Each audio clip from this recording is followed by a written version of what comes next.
Imagine this scene. The clock strikes 12, and it is a bone-chilling 28 degrees. A new mother is standing on an icy porch, clutching her twin boys, who are only 10 days old. She just had major surgery and is still bleeding into the thin pajamas the hospital gave her. Her own mother-in-law spat right in her face, calling her innocent children bastards. Then the man she married shoved her outside, locked the door, and plunged the house into darkness, abandoning her and their newborn sons in the freezing night. They believed she only had $43 to her name, but they were wrong. The truth was, she owned the very house they kicked her out of, along with most of the valuable commercial properties in the city. She is a billionaire, and for the last 4 years she had been living a lie, pretending to be poor. The reason was to find a man who would love her for who she was. But that charade ends tonight, and the payback she has planned for them is so flawless, so legal, and so incredibly satisfying, you will have a hard time believing it is a true story. If you have ever felt betrayed, looked down upon, or been cast aside by the very people who should have cherished you, you need to stick around. Believe me, you have to hear how this billionaire made them regret everything. And if you enjoy a great story where the villain gets what they deserve, go ahead and press the like button now. Leave a comment letting me know what you would have done in her shoes, and subscribe so you do not miss out on more stories like this one, because the next chapter will leave you speechless. This story will teach you the most powerful lesson about betrayal. The people who try to destroy you often hand you the very weapons you need to rebuild yourself stronger. It is proof that your darkest moment can become the foundation of your greatest comeback. And sometimes, the best revenge is not what you take from them. It is the life you build without them. Let me take you back to how this whole nightmare started. The heavy door slammed shut behind me. I was left standing on that porch at midnight on December 23rd, 2024, with my 10-day-old twin sons in my arms. They were both wailing. It was only 28 degrees outside. I was dressed in nothing but thin hospital pajamas, and I could feel the blood soaking through them. My husband's mother had just spat directly in my face. Her hateful words were still ringing in my head. Take those bastards and never come back. And my husband, the man who had vowed to cherish me forever, was the one who physically forced me out. He then turned around without a word and went back inside. I heard the lock make a final, sickening click. The light on the porch went out, throwing us into complete blackness. I had just $43 in my purse, or at least that is what they assumed. What the entire Mitchell family had no idea about was that I was the actual owner of the house they had just ejected me from. I also owned the other 22 homes on this block, the company Ryan was employed at, and about half of the commercial buildings in all of Greenville, North Carolina. My name is Sarah Blake. I am a 32-year-old billionaire who has spent the last 4 years posing as a poor woman. This is the account of the most painful betrayal I have ever endured, and the story of how I ensured they paid for every last moment of it. If you have ever been misjudged, hurt by those who were supposed to protect you, or discarded like you meant nothing, then listen to the end, because the revenge I delivered was something they absolutely never expected. I will take you back to the very beginning. 4 years earlier, my name was Catherine Sarah Blake. And yes, I am that Blake, from Blake Holdings. At just 28, I became a billionaire almost instantly when I took my parents' failing software business public. My mother and father, Andrew and Catherine Blake, started a small company in Boston back in 1995 that made software for property managers. It was nothing special, just a simple program to help landlords keep track of rent and repair requests. In 2017, They died when their private plane went down in bad weather. I was only 25, and I inherited a business that was $3 million in the red and losing more money each month. Everybody advised me to just sell the company, liquidate its assets, and minimize my losses, but I refused. That company was the only thing I had left of my parents. So, I pushed myself to the limit. I worked 100-hour weeks and learned how to program artificial intelligence on my own. I completely overhauled the old system and created Blake OS, an AI that could forecast building maintenance, set optimal rent prices, and run entire properties automatically.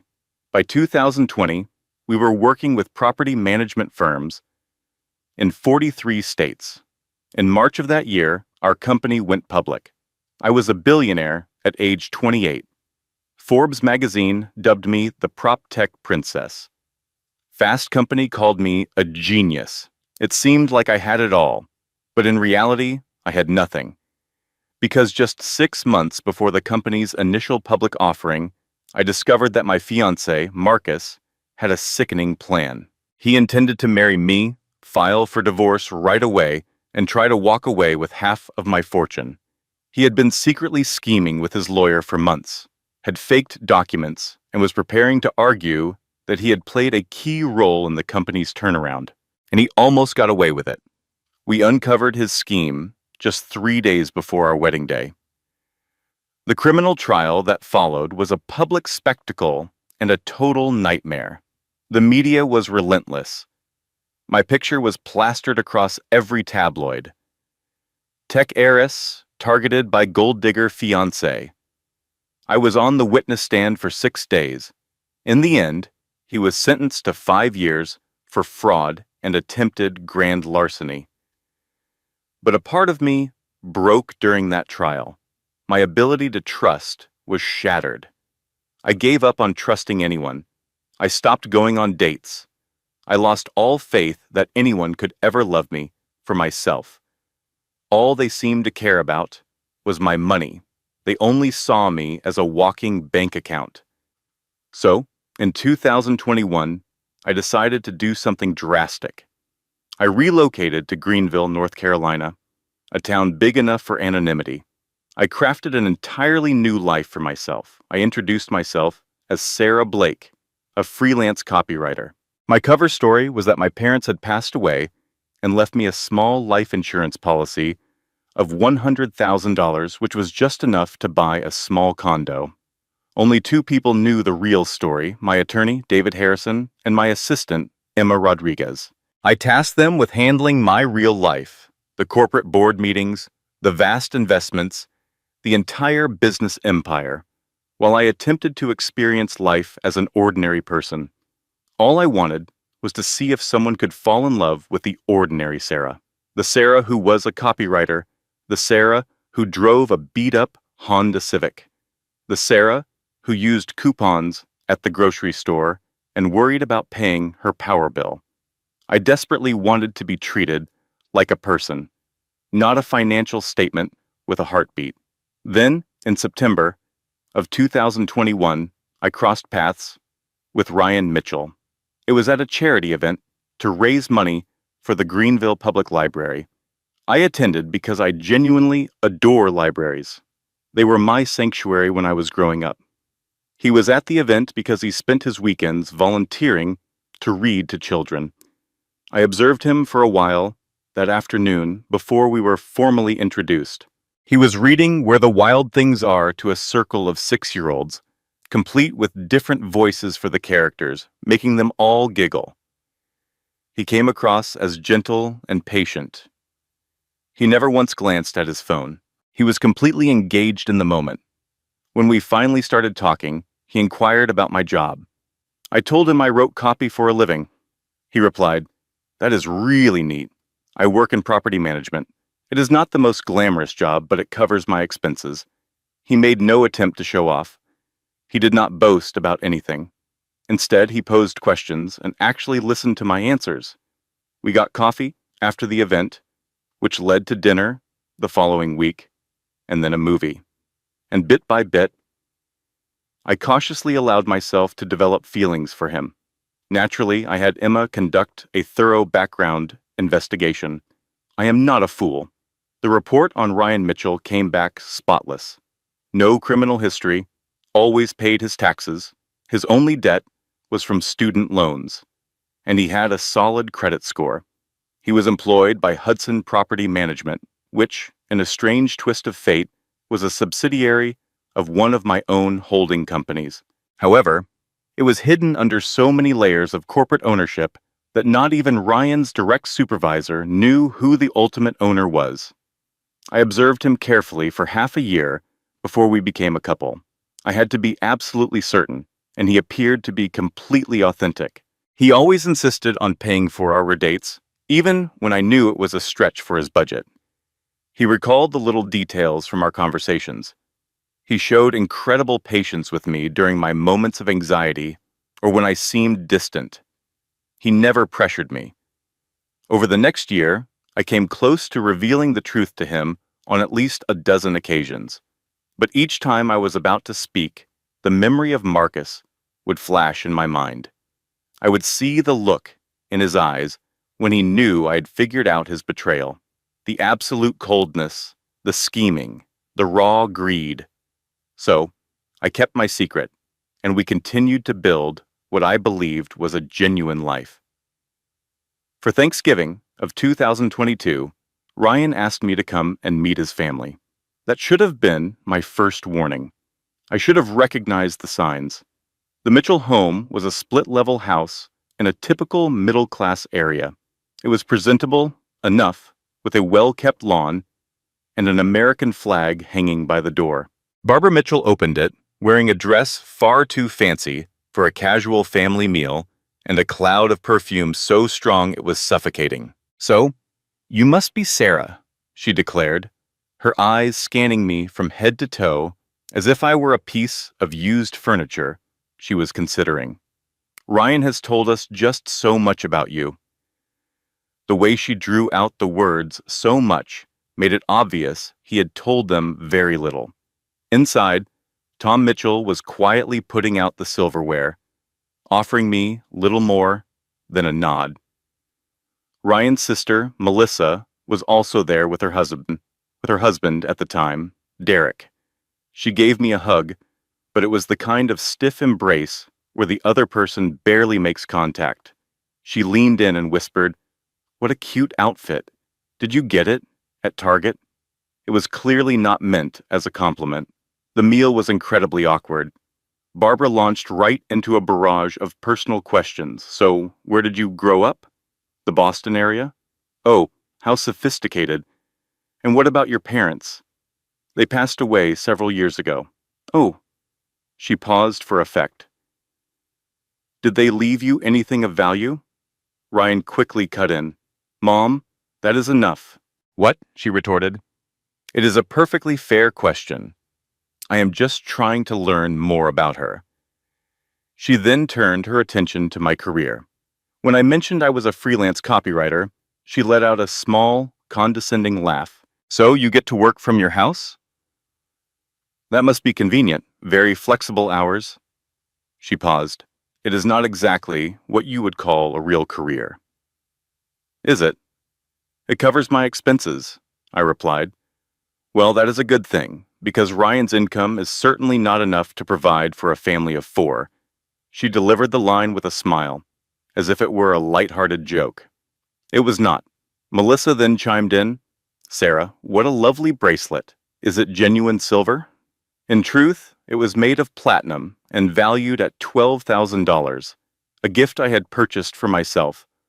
But I had gotten used to downplaying my expensive items. "No, it is just some costume jewelry," I lied. "Oh, well, it looks authentic." "You have remarkably good taste for someone with limited means."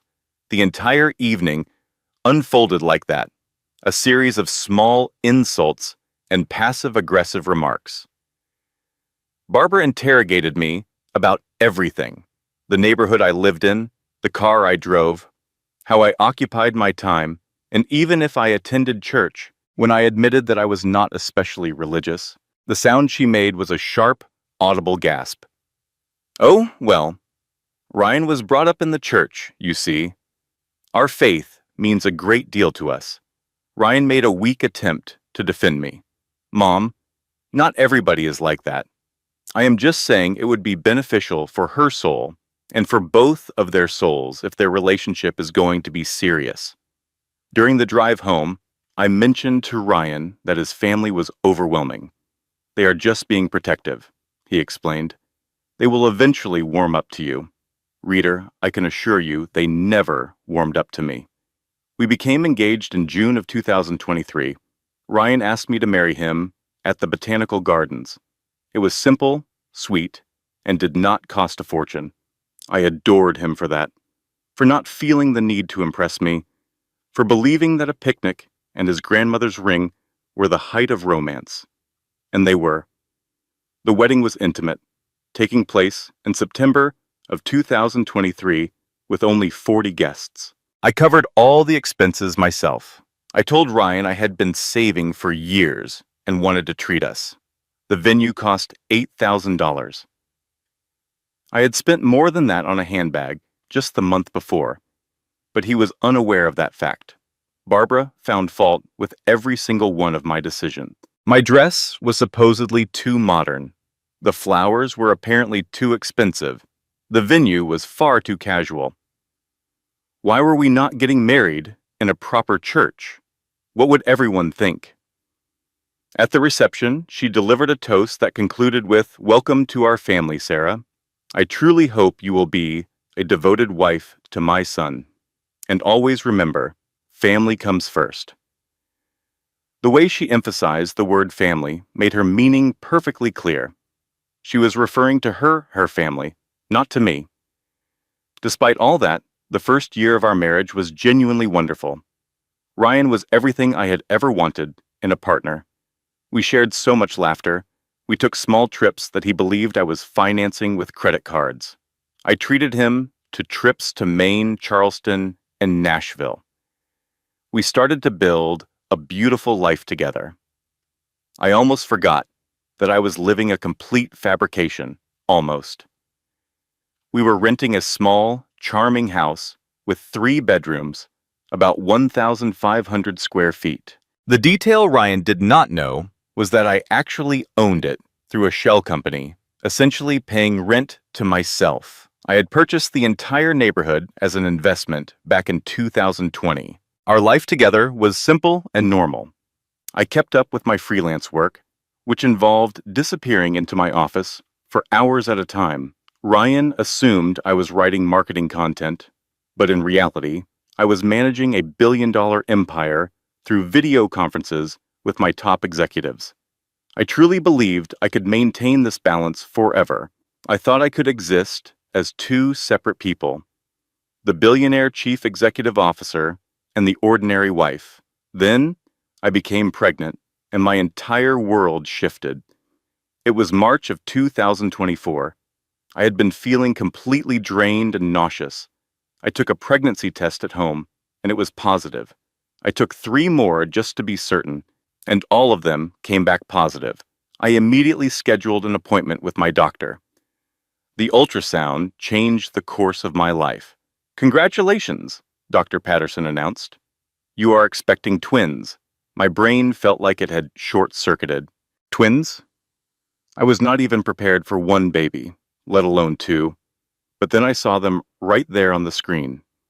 2 tiny shapes, 2 flickering heartbeats, and I felt something inside my chest break wide open. I began to cry. They were tears of joy, but also tears of pure terror. I felt every emotion at once. Then the doctor added, "There is one small concern. You have a condition called placenta previa. This means the placenta is covering your cervix.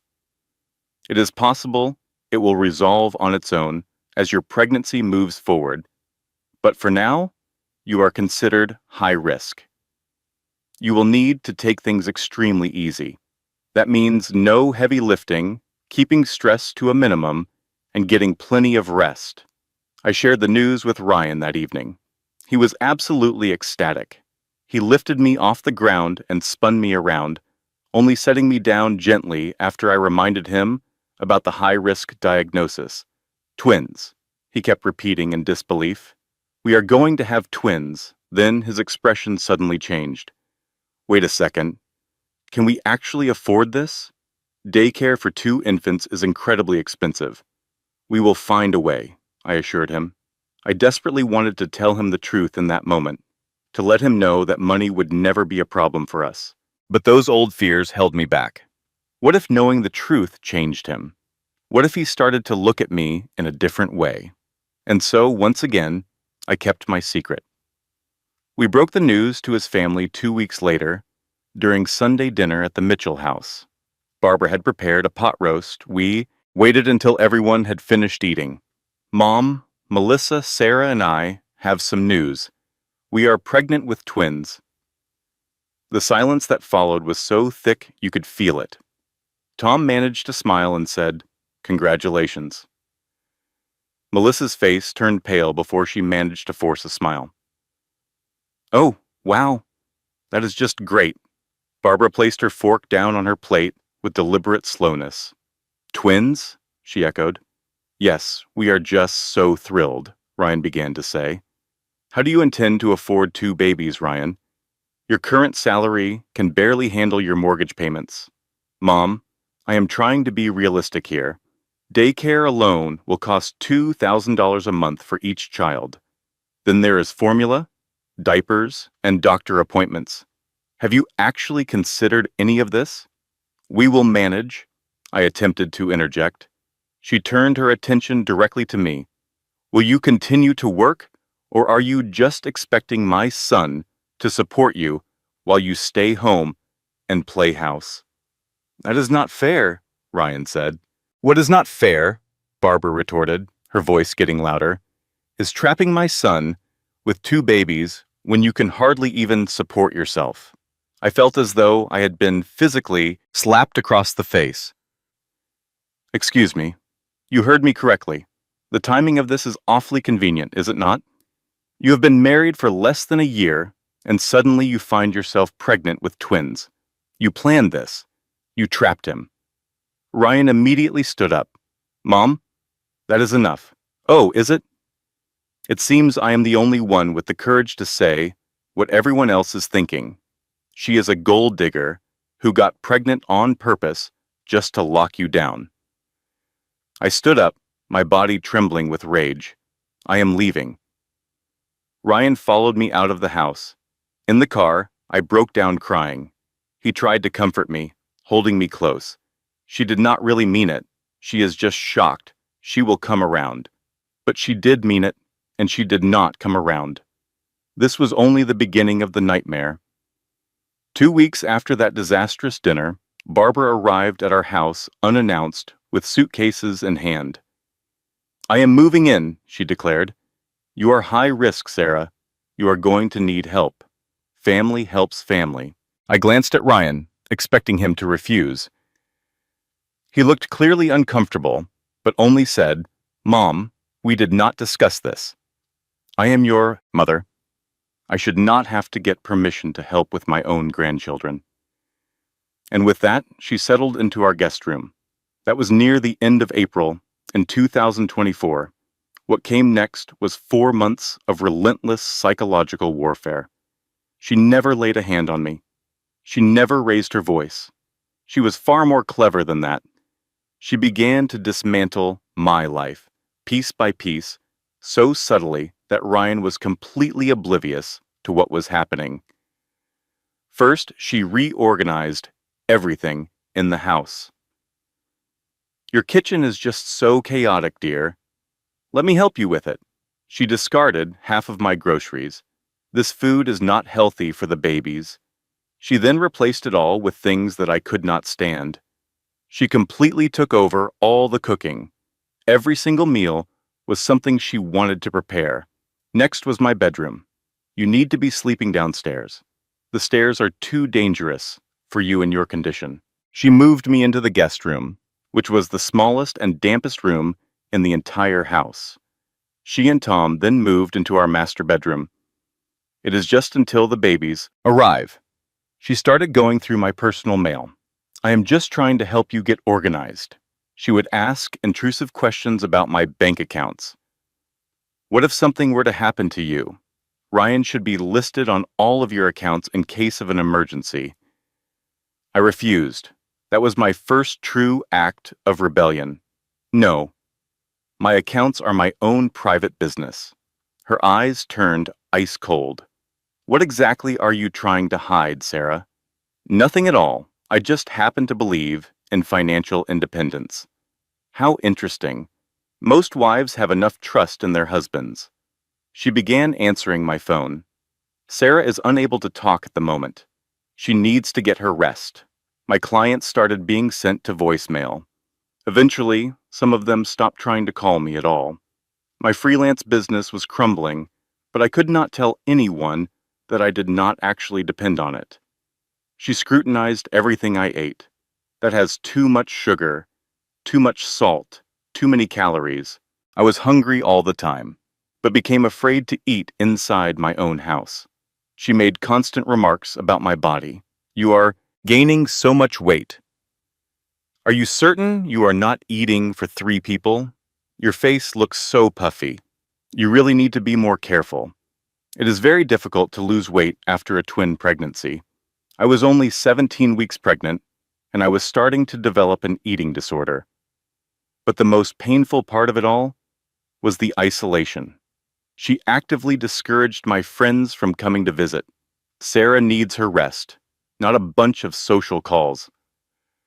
When my friend Emma attempted to visit, Barbara told her, "Now is not a very good time. Sarah is not feeling well today." Emma sent me a text message asking, "Are you okay? Your mother-in-law is acting like a gatekeeper." I lied to her. "I am fine, just feeling tired. I will call you soon." But I never called, because Barbara was always there, listening to every word, watching my every move. Sometime around the 4th month of my pregnancy, in June of 2024, Ryan began to change. I would catch him looking at me in a different way, with suspicion and doubt in his eyes. He was no longer affectionate and stopped sleeping in the same room with me. "You need your rest," he would say, but I could hear Barbara's influence in his words. I would overhear them, whispering together in the kitchen, late into the night. Barbara would say things like, "I am just saying, son, that the timing is very convenient. She became pregnant right after the wedding. That does not seem right. And she is so incredibly secretive. Have you ever stopped to wonder what she might be hiding? She is not hiding anything. Then why will she not allow you to be on her bank accounts? What kind of a wife behaves like that?" Melissa was now visiting constantly. She had moved back in with Barbara and Tom following her divorce. She was at our house every single day, adding her own brand of poison to Barbara's. "I am just so worried about Ryan," she would say, just loud enough for me to overhear. "Sarah seems to have so many secrets. What if those babies do not even belong to him?" I finally confronted Ryan one night. "Your mother and your sister are poisoning you against me. They are just concerned." "Concerned about what? I have not done anything wrong." "Then why will you not let me look at your bank statements?" "Because they are mine. Because I have a right to some privacy in my own marriage. Most marriages do not have secrets, Sarah. I am not keeping secrets from you. I am maintaining boundaries. There is a significant difference." But he was unable to see that difference. He pulled further and further away from me with each passing day. He started to work late, often coming home after I had already fallen asleep and leaving before I woke up. We were living like roommates, not like a husband and wife. In early July, I started to notice strange things. There was a car parked across the street that seemed to be there far too often. I felt like someone was following me to my doctor's appointments. I saw a man with a camera at the grocery store. I was being followed. I confronted Barbara directly. "Did you hire someone to follow me?" She did not even try to deny it. "I am protecting my son. If you have nothing to hide, then you have nothing to worry about. This is completely insane." What is insane is a woman who refuses to share her financial information with her own husband. What is insane is all of this secrecy. What are you hiding? Sarah, I confronted Ryan directly. Your mother hired a private investigator to spy on me. He shifted uncomfortably, but offered no defense. Instead, he asked, "Well, did you give her a reason to be suspicious?" I stared at him in disbelief. "I am your wife. I am carrying your children. That should be all the reason you need to trust me." He just shook his head. "Then prove it. Let me see your bank statements." I refused. "No." "Why not?" he pressed. "Because the moment I showed him, the life we were pretending to have would shatter. He would finally know my secret, and I wasn't ready. I was desperately trying to hold on to the dream of a normal marriage. So, I said nothing, and my silence became my confession in his eyes. That was July 28th, 2024. I was 24 weeks pregnant. I remember that date because it was the day I nearly lost everything. My doctor, Dr. Patterson, had put me on modified bed rest. "You have to take it easy, Sarah," she warned. "Your placenta still hasn't moved into the right position. We are watching for any signs of placental abruption. If you have any bleeding or cramping, you must call me right away." But my mother-in-law, Barbara, had no time for doctor's orders. "Bed rest?" she scoffed. "Women in my generation worked in the fields until their water broke. This is just ridiculous. You're being lazy." That afternoon, she shoved a heavy basket of laundry into my hands. "Take this upstairs. The dryer just finished." I hesitated. "I am not supposed to lift anything." "You are pregnant, not an invalid," she snapped. "Stop being so dramatic." Ryan was not home. My father-in-law, Tom, was out in his workshop. But my sister-in-law, Melissa, was there, perched on the couch, casually scrolling through her phone. I struggled with the basket up the stairs. It was far too heavy, and I felt a sharp, pulling sensation in my stomach. I finally reached the top of the staircase and started to turn toward the laundry room. That is when Melissa suddenly appeared right behind me. "Oh, Sarah, I needed to ask you something." She bumped into me, hard from behind. It was a deliberate shove. I stumbled forward, losing my grip. The laundry basket went flying through the air. I lunged for the railing, grabbing it with both hands just in time. For a terrifying second, I was suspended in air, about to tumble headfirst down 15 stairs. My babies, my precious babies, were about to. I clung to the railing, my body frozen in shock. Melissa stood at the top of the stairs, looking down at me. "Oh my God, I am so sorry," she exclaimed. "Are you okay? You really need to be more careful on these stairs. They are so dangerous." But her eyes told a different story. They were cold, empty, and calculating. She had done it on purpose. She had tried to make me fall. She had tried to kill my babies. I could not even speak. "What?" she said, feigning innocence. "It was an accident. You are so clumsy, Sarah. Maybe you should not be carrying heavy things if you cannot handle them."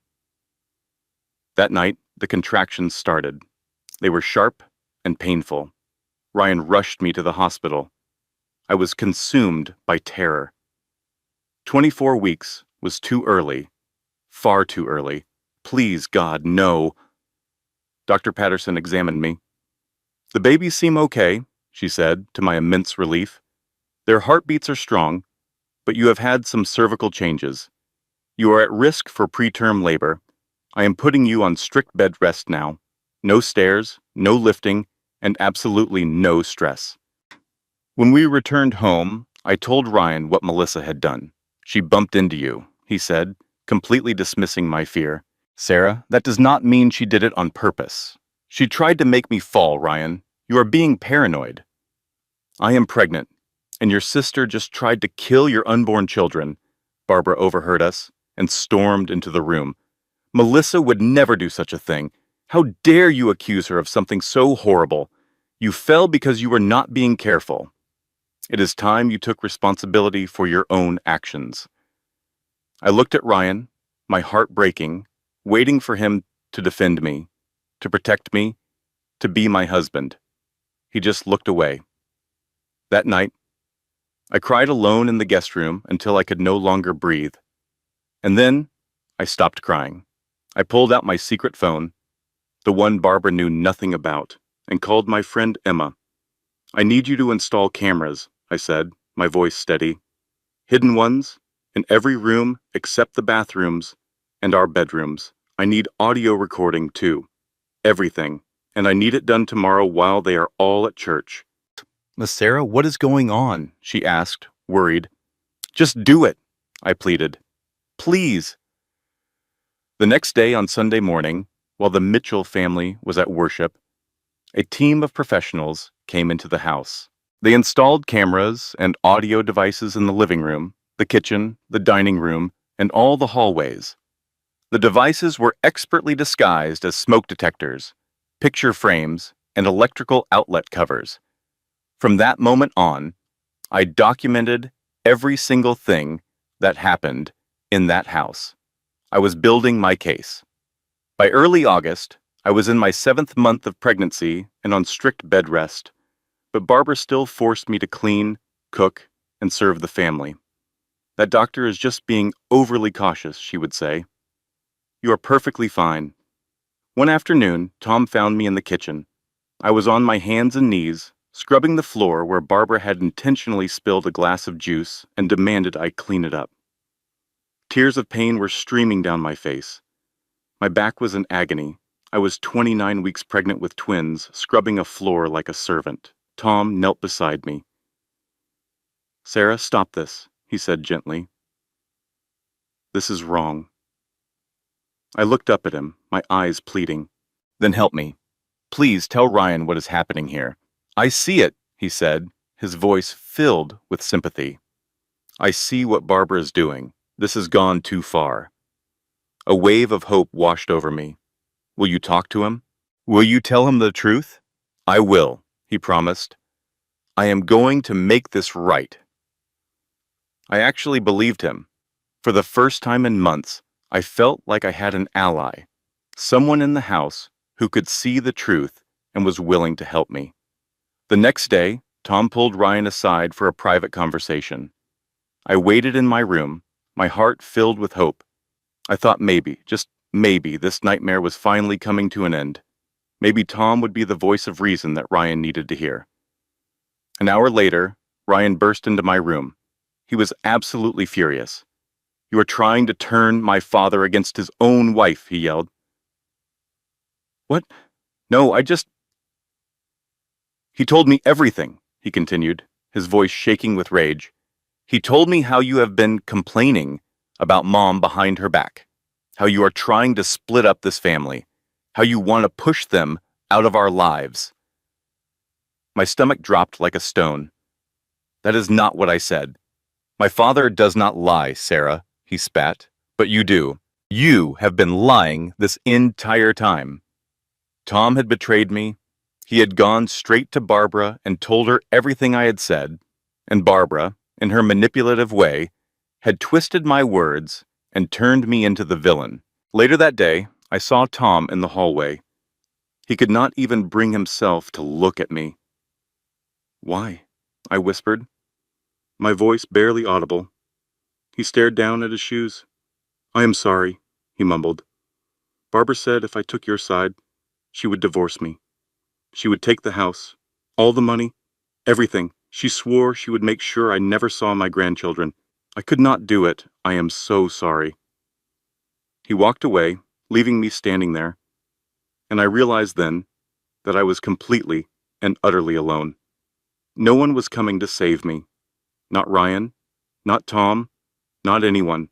If I wanted to survive this, I would have to save myself.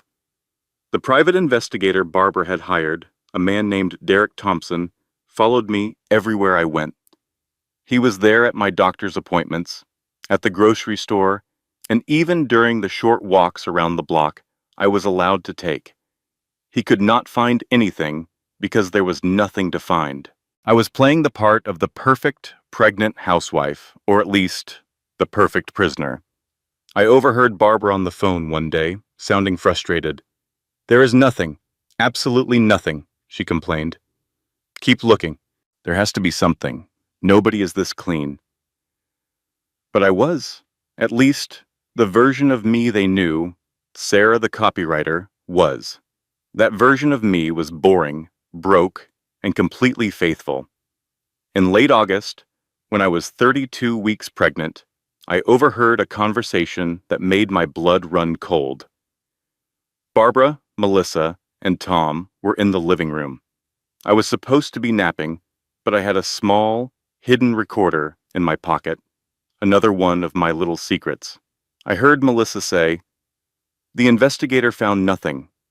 Maybe she really is faithful to him." Barbara replied with a sneer, "Or maybe she is just very smart. But Ryan needs to see her for what she truly is. He needs a reason to doubt her." "What are you suggesting?" Melissa asked. Barbara's voice was chilling. "What if we created a reason?"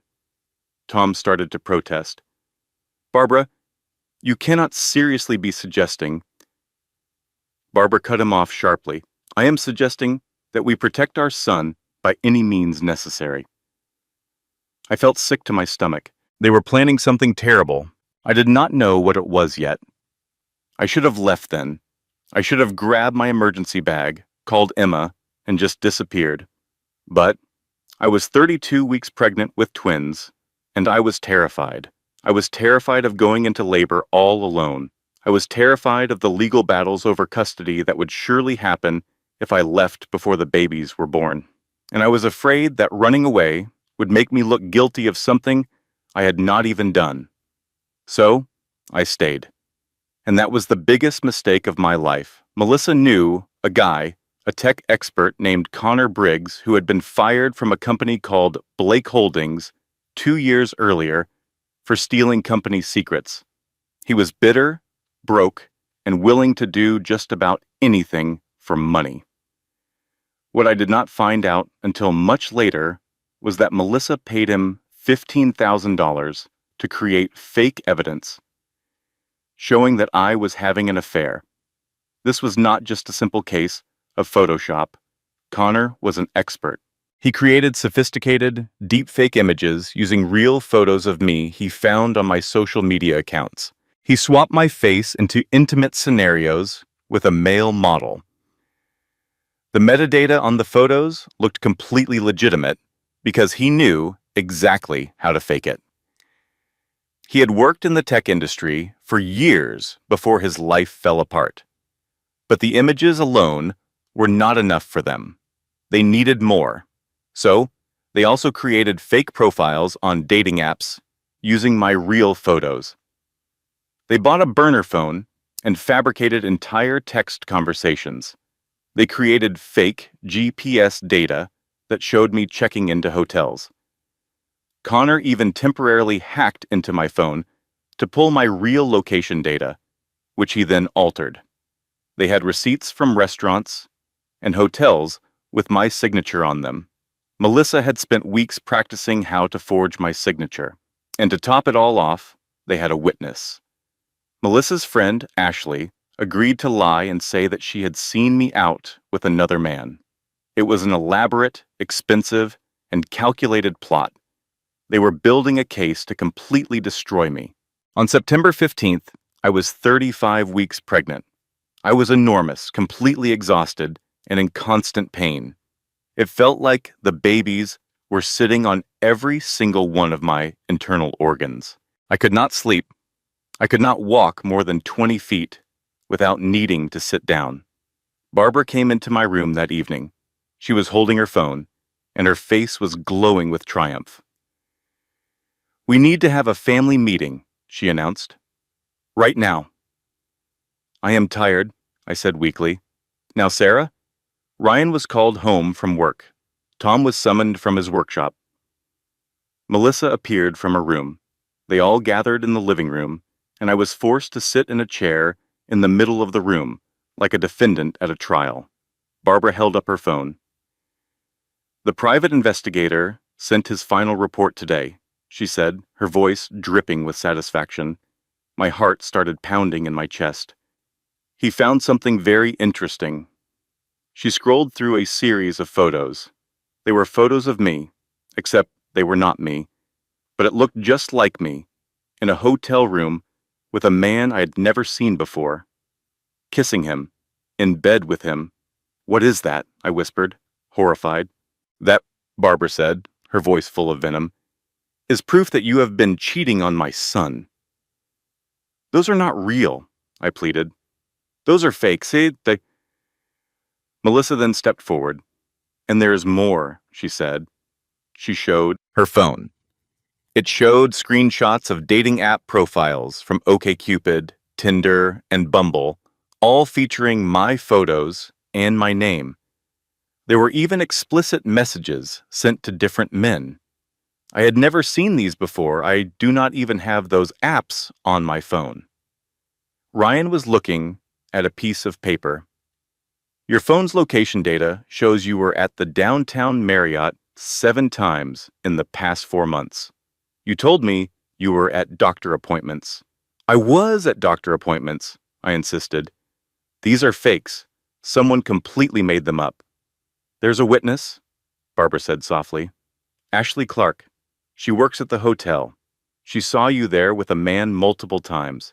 She confirmed it was you." The room felt like it was spinning. They had thought of every little detail. Their story was perfect. It was brilliant, and it was a complete lie. "Ryan, please," I begged, taking a step toward him. He immediately stepped back. Do not touch me. Those photos are deep fakes. Someone created them using artificial intelligence. Please, if you just look closely." "I have looked," he said, his voice completely empty. "I have looked at all of it. The photos, the messages, all the evidence. It is just too much, Sarah. It is fabricated." I was screaming now. "Your mother and sister are framing me. They want to get rid of me. They hired someone to do this." "Listen to yourself," Barbara said calmly. "You sound insane, paranoid. Maybe the pregnancy hormones are affecting your mental state." "I am not crazy. I am being set up." Ryan refused to even look at me. "I want a DNA test after the babies are born. Until we know for sure that they are mine, I do not want you anywhere near me." "They are your sons." "Are they?" He finally met my gaze, and I saw pure hatred in his eyes. "Because right now, Sarah, I do not know what to believe. I do not know who you are. I do not even know if I ever did." He turned and walked out. Barbara just smiled. Melissa stared down at her phone. Tom just stared at the floor, and I stood there, 8 months pregnant. I was being called a cheater, a liar, and an unfaithful wife, and I had absolutely no way to prove my innocence and innocence because the evidence they had created against me was perfect. It was fake, but it was flawless. That night, at 35 weeks pregnant, I called my lawyer, David Harrison.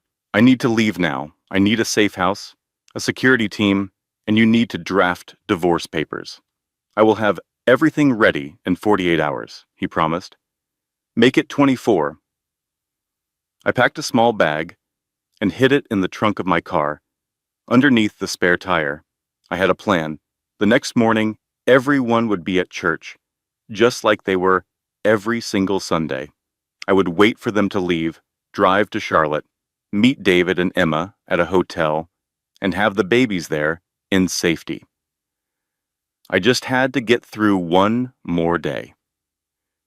Sunday morning, September 17th, I heard them all getting ready for church. I waited in my room, listened for the front door to open, and heard the car start. I gave it 10 more minutes just to be safe. Then I stood up, grabbed my purse, and headed for the door. Melissa was standing right there in the hallway, as if she was on her way somewhere. My heart completely stopped. "I thought you went to church." "I decided to stay home." I noticed she was holding something. It was my bag, the bag from my car trunk. "I found this yesterday when I borrowed your car." "What exactly were you planning, Sarah?" Barbara then appeared from the kitchen, and Ryan came in from the garage. They had never left. It was all a trap. "You were running away," Barbara said. "You were going to take those babies and just disappear. They are my babies. We will see about that.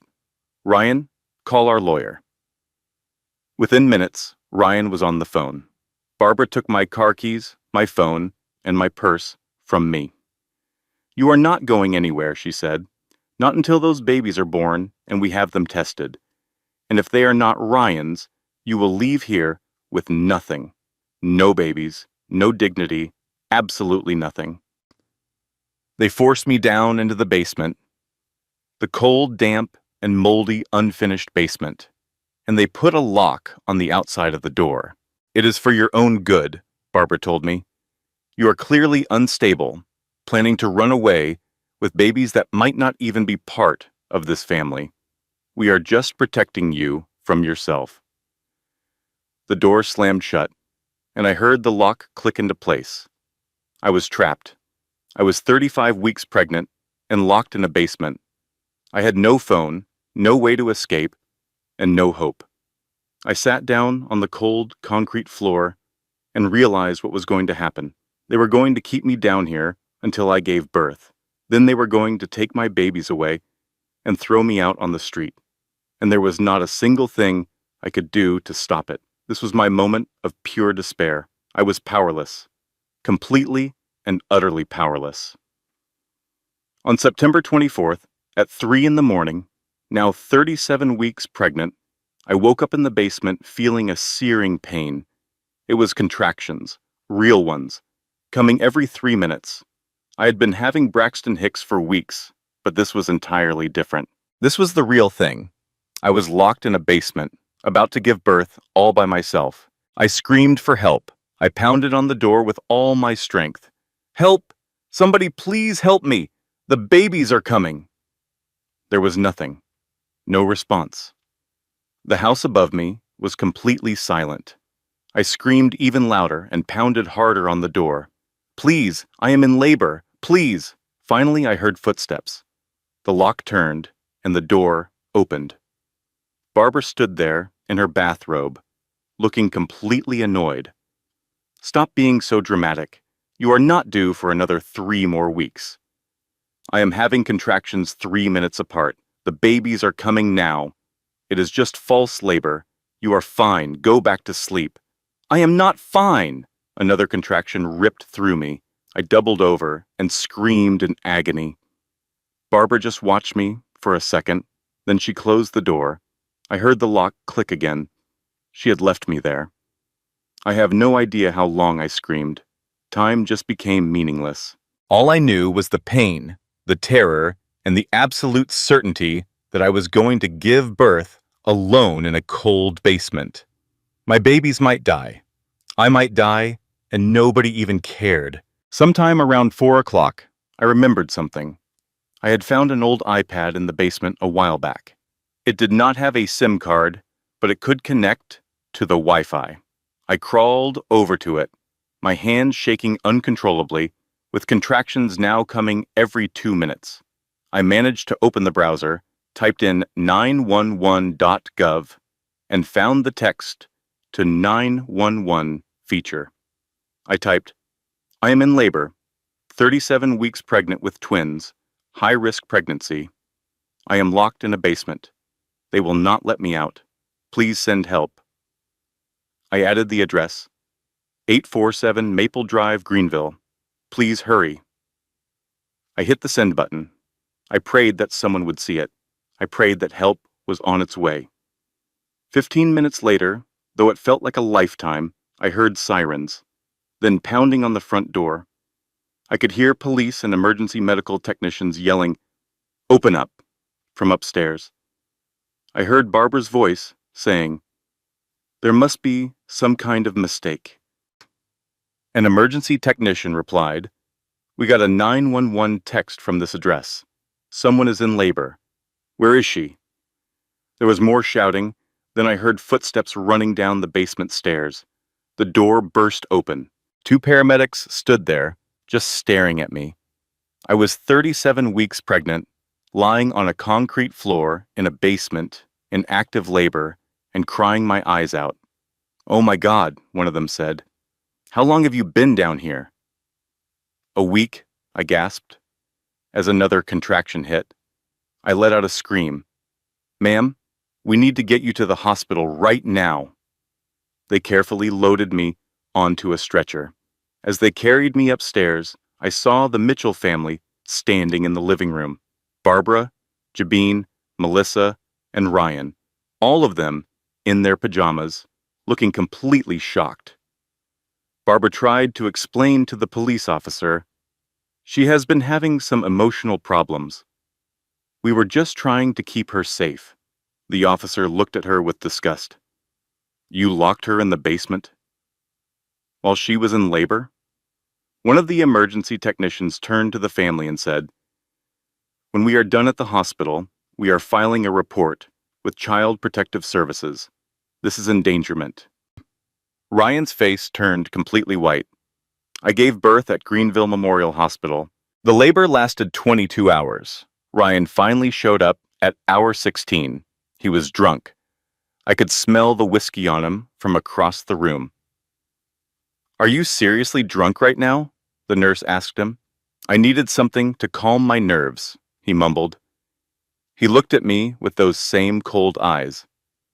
"When this is over, we are doing that DNA test today." I was in far too much pain to argue. Another contraction took over, and I screamed. "Do you want me to leave?" he asked.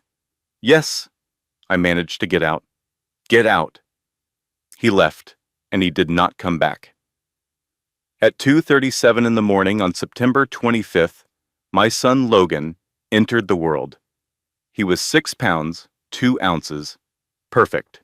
At 2:51 in the morning, my son Lucas followed. He was 5 pounds, 14 ounces, also perfect. I held them both in my arms and just cried. They were so small, so perfect, and they were so mine. "Hi, babies," I whispered. "Hi, I am your mama. I am so sorry. I am so sorry for everything you have already been through. But Mama is here. Mama has got you now, and I promise you, I am going to protect you no matter what it takes." The nurse asked me if I wanted to call anyone. "My husband was already here," I said quietly. He left. "Yes," she replied, looking at me with so much sadness in her eyes. "I am so sorry, honey. Do you have anyone else?" I thought about calling Emma, but my phone was still back at the house. They had taken everything from me. "No," I whispered. "It is just us." So, I sat there in that hospital room, all alone with my newborn sons. There were no flowers, no balloons, no family, and no celebration. It was just me and them against the world. I stayed in the hospital for 4 days to recover from the C-section. The babies were healthy but small, so the doctors kept us for observation. Barbara visited one time. On day 2, she walked into my room, looked at the babies sleeping in their bassinet, and said, "They have the Mitchell nose. That does not prove anything, though. We are still doing the DNA test." She did not hold them. She did not ask for their names. She did not congratulate me. She was gone after just 5 minutes. Melissa sent a text. It said, "Hope you and the bastards are doing well," followed by a smiley face emoji. Ryan came by on day 3, sober this time. He just stood in the doorway, looking at his sons. "Have you picked out names?" "Logan and Lucas," I told him. He just nodded. "Good names." There was a long, awkward silence. "Ryan, do not. Just do not." "We will do the DNA test when you get home," he said. "Until then, I do not want to get attached to children that might not even be mine." And then he walked out. A social worker came to see me that afternoon. "Ms. Mitchell, I have to ask, are you safe at home?" I wanted to scream, "No!" I wanted to tell her everything. About the basement, the lock on the door, the abuse, the fabricated evidence, all of it. But if I told her, what would happen? They would start an investigation. They might even take my babies away and put them in foster care while they tried to sort everything out. I could not risk that. So I lied. Yes, I am safe. It is just complicated family dynamics. She looked at me for a very long time. Moment. I knew she could see I was not telling the truth, but she had no way to prove it. She said, "If you need help, here is a card for domestic abuse resources." I took the card, slid it into my pocket, and nodded. When she left, I was by myself again. On day 4, September 29th, it was time for my discharge. I phoned the house and said, "I am ready to be picked up." Barbara replied, "We are busy. Take a taxi." I had just been through a C-section. I had 2 newborn infants. I could not take a taxi. She hung up on me. I had to call a taxi on my own. The driver helped me secure the car seats I had purchased before my sons were born. I sat in the back with my 10-day-old twins next to me. I was still bleeding from the surgery and could hardly walk, taking a taxi home from the hospital. When we arrived at the house, everything was dark. There were no lights on, and nobody was waiting for me. The taxi driver seemed worried. "Do you need help getting inside, ma'am?" "No, thank you." He assisted me in carrying the babies to the front porch. I used the last of my cash to pay him, and I watched his car disappear down the street. Then I unlocked the door to my own home and walked straight into a nightmare. No one had made any preparations. The cribs I had bought were still sitting in their boxes, waiting to be assembled. There was no one to welcome me, no one to help me, just nothing. I placed the babies, still in their car seats, in the living room because it felt like the safest spot. Then I started the task of putting the cribs together by myself. I was only 10 days past a C-section. My stitches were pulling, and I felt faint from losing so much blood. The process took me 3 hours. I was crying for most of that time. During that first night, Logan and Lucas needed to eat every 90 minutes. I was trying to breastfeed them, but it was incredibly difficult and painful. They were not latching properly. I was completely exhausted, all alone, and in terrible pain. Barbara came into my room at 6 o'clock in the morning. She said, "You have to be quieter. Your crying is waking everybody up." I told her, "I am not crying. The babies are crying. They are hungry, and I am trying to feed them. Then you need to figure it out. And after you are done, the kitchen needs to be cleaned." She continued, "There is laundry waiting in the machine. The living room is a disaster." I said, "I just went through major surgery." She shot back, "Women in my generation were back at their jobs the very next day. Stop being so lazy." Then she turned and left. I sat there, holding my 2 babies, and a horrible realization washed over me. They expected me to handle absolutely everything: the babies, the house, the entire family, all while I was supposed to be recovering from a C-section, still bleeding and barely able to stand. I had no other option, so I did it. The days all started to blend into one long nightmare. On day 2, I cooked breakfast for the whole family while holding a crying baby in one arm. My stitches felt like they were on fire. I was almost certain an infection was starting. On day 3, Barbara slammed my bedroom door shut while both babies were finally asleep. They woke up and started screaming. I shot her an angry look, and she just smiled. Sorry, I did not realize they were sleeping. On day 4, I was attempting to pump breast milk. It required 30 minutes of effort just to get enough for a single feeding. I had just filled 2 bottles when Melissa came into the kitchen. She picked up both bottles and poured all the milk down the drain. "Oops, my hand slipped," she said. I just stared at her, speechless. "That took me an hour to pump," she replied. "I guess you will have to do it again, or maybe you should buy formula instead. You know, with the money you do not have." She walked away laughing. On day 5, I ran out of diapers. I asked Ryan to buy some on his way home from work. He did not. He claimed he forgot. I had to resort to using torn t-shirts until I could make it to the store the following day. On day 6, my C-section stitches were clearly infected. The area was red, hot to the touch, and oozing. I knew I needed antibiotics. I told Barbara about it. She dismissed me, saying, "You are fine. Stop being so dramatic." By day 7, I had not slept for more than 45 minutes at a time in a week.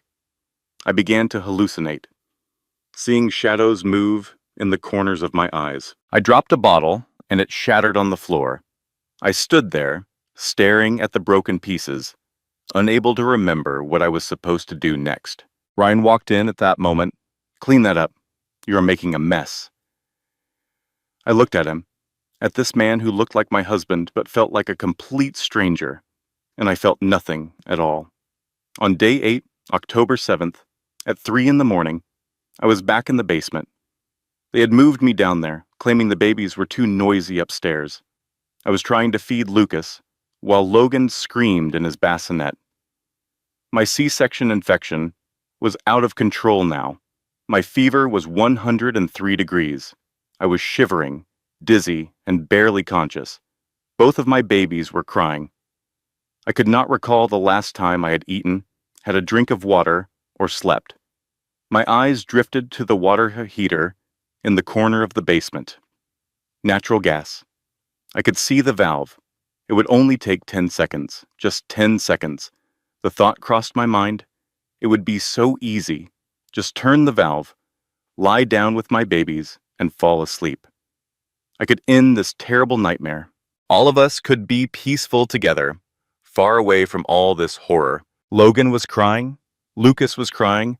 I was crying too. My entire body hurt. The situation felt completely impossible. I started to move my hand toward the valve, but then Logan stopped crying. He looked directly at me with his large blue eyes, the same eyes as Ryan, and he made a soft cooing sound. In that instant, something inside me broke apart and came back together, stronger than before. "No," I whispered to myself. "No, Mama is not giving up. Mama is going to fight. Mama is going to get us out of here." I gathered the very last bit of my strength and began to pound on the door. I pounded and screamed for 20 minutes, without stopping, until my hands were raw. At last, Melissa opened the door. "What is your problem?" Then she saw me. She saw the high fever, the blood that had soaked through my clothes, and she saw the baby screaming. For a brief moment, even she looked frightened. "I need to go to a hospital. The infection. I am dying. Please." She called for Barbara. Barbara called 911, but she told them, "My daughter-in-law is being dramatic about some pain, but perhaps you should check on her for the sake of the babies." The ambulance arrived for the second time in just 10 days. At the hospital, the emergency room doctor was enraged. "Your C-section incision is severely infected. You have sepsis. You could have died. Who has been monitoring this for you? Where's your follow-up care? I was too busy." "Too busy? You just had major surgery. Where's your family? Where's your support system?" The social worker visited me again. "Mrs. Mitchell, this is the second time we have seen you in 2 weeks. On both occasions, there have been clear signs of neglect. I need you to be honest with me now. Are you being abused?" I looked over at my babies sleeping in the hospital bassinet. I thought about what would happen if I admitted the truth. It would mean foster care, being separated from my children, and long legal battles. "No," I lied. "I am just not taking good enough care of myself. I will do better." I could tell she did not believe me, but she had no evidence. They gave me antibiotics through an IV, monitored me for 18 hours, cleaned and fixed my incision, and told me I needed to rest. Then they discharged me back to that house, back to the basement, and back to that living hell. I only had 2 days left until the midnight expulsion. 2 more days filled with the most intense abuse I had ever experienced in my life. And I had no clue that things were about to become even worse. On October 8th, the 9th day of my son's lives, Connor Briggs, the technology expert Melissa had hired, delivered his final package of evidence. It contained more deepfakes and more skillfully altered screenshots of Sarah's dating app activity that supposedly took place during my pregnancy. There was fake GPS data that showed me at hotels when I was actually at home, along with forged receipts and other items. But the most destructive piece of evidence was a fake video call recording. Connor had used deepfake technology to create a video of me engaging in a sexually explicit video call with another man. It appeared incredibly real. The technology was both amazing and terrifying. Barbara presented this video to Ryan that evening. I did not know any of this yet. I was downstairs in the basement with my babies, just trying to survive. Ryan watched the video. His face turned pale, then flushed with anger, and then became ice cold. I want her out of here tonight. What? Even Barbara seemed taken aback. Tonight? I want her out of my house tonight. Her and those children who are not mine. Ryan, it is getting late. I do not care. I want her gone right now, before I do something I will regret. Melissa sent a text message to Ashley, the witness, who provided a statement confirming she had seen me at various hotels 6 different times, which seemed to prove the affair. They now had everything they needed. Their case was perfectly sealed, completely convincing, and entirely made up. But they believed it. Or perhaps Ryan just wanted to believe it, because accepting that I cheated was far easier than admitting his own family was destroying an innocent woman. I was feeding Lucas while Logan was asleep when the basement door was thrown open. The entire family was standing there. Ryan, Barbara, Melissa, and Tom. All of them had faces twisted with pure hatred. My heart began to race in my chest. I knew something was terribly, terribly wrong. Melissa was the first to speak, holding her phone out as if it were a weapon. We know everything, Sarah. We have proof, the final proof. She showed me a video on her phone. It was a deepfake video of me, but it was not me. It looked exactly like me. On a video call with a man I had never seen, touching myself and saying things I would never, ever say. That is not me. That is fake. That is generated by artificial intelligence. Barbara began to scream at me. Liar! We have witnesses. We have all the evidence. We know you were cheating on my son for your entire pregnancy. Those babies, Melissa said, pointing a finger at Logan and Lucas, are not even Mitchell's. You brought bastards into our home. You have been lying to all of us. Ryan's face was like stone, cold and lifeless. I want a DNA test immediately. Ryan, please just listen to me. Look at these videos very closely. They are deep fakes. Somebody is trying to frame me. Somebody? Barbara let out a harsh laugh. You actually think there is some kind of conspiracy against you? Do you think we are all crazy? Or could it be, just maybe, that you are a cheater and a liar? Tom finally stepped forward. Ryan, perhaps we should wait until the morning to deal with this. No, Ryan said firmly. I want her out of here tonight. I held Logan even tighter and instinctively moved closer to the bassinet where Lucas was lying. It is the middle of the night. It is freezing outside. These are newborn babies. They are your newborn babies.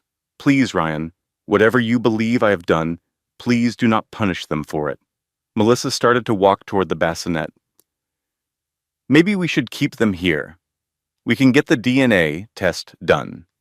If they are Mitchell's, then this is where they belong, but she needs to leave. A wave of pure terror washed over me. They were actually trying to take my babies away from me. No. I quickly scooped Lucas up from the bassinet. Now I was holding both of my boys in my arms. No, you will not touch them. They are mine. Barbara's face twisted up with fury. They are nothing. They are just the bastards from your whoring around. Get them out of here. This house. Get out! She lunged right at me, trying to snatch one of the babies from my arms. I spun around, shielding them with my body. Barbara's hand cracked against my face, a slap so hard my ears rang. Ryan managed to pull her back, yelling, "Mom, stop it!" But it was too late. She had struck me while I was holding my newborn sons. Tom swung the front door open, and the freezing December air flooded the room. The temperature had plunged to 28 degrees. "Out," he said, his voice flat. I looked at Ryan one last time. This was my husband. The father of my children. The man I loved so much that I had hidden my entire identity for him. They are only 10 days old, Ryan. 10 days. It is the middle of winter. Please, we can get a DNA test tomorrow. Just please, do not do this. For a brief moment, I saw something flicker in his eyes. It looked like doubt, or maybe regret, or even love.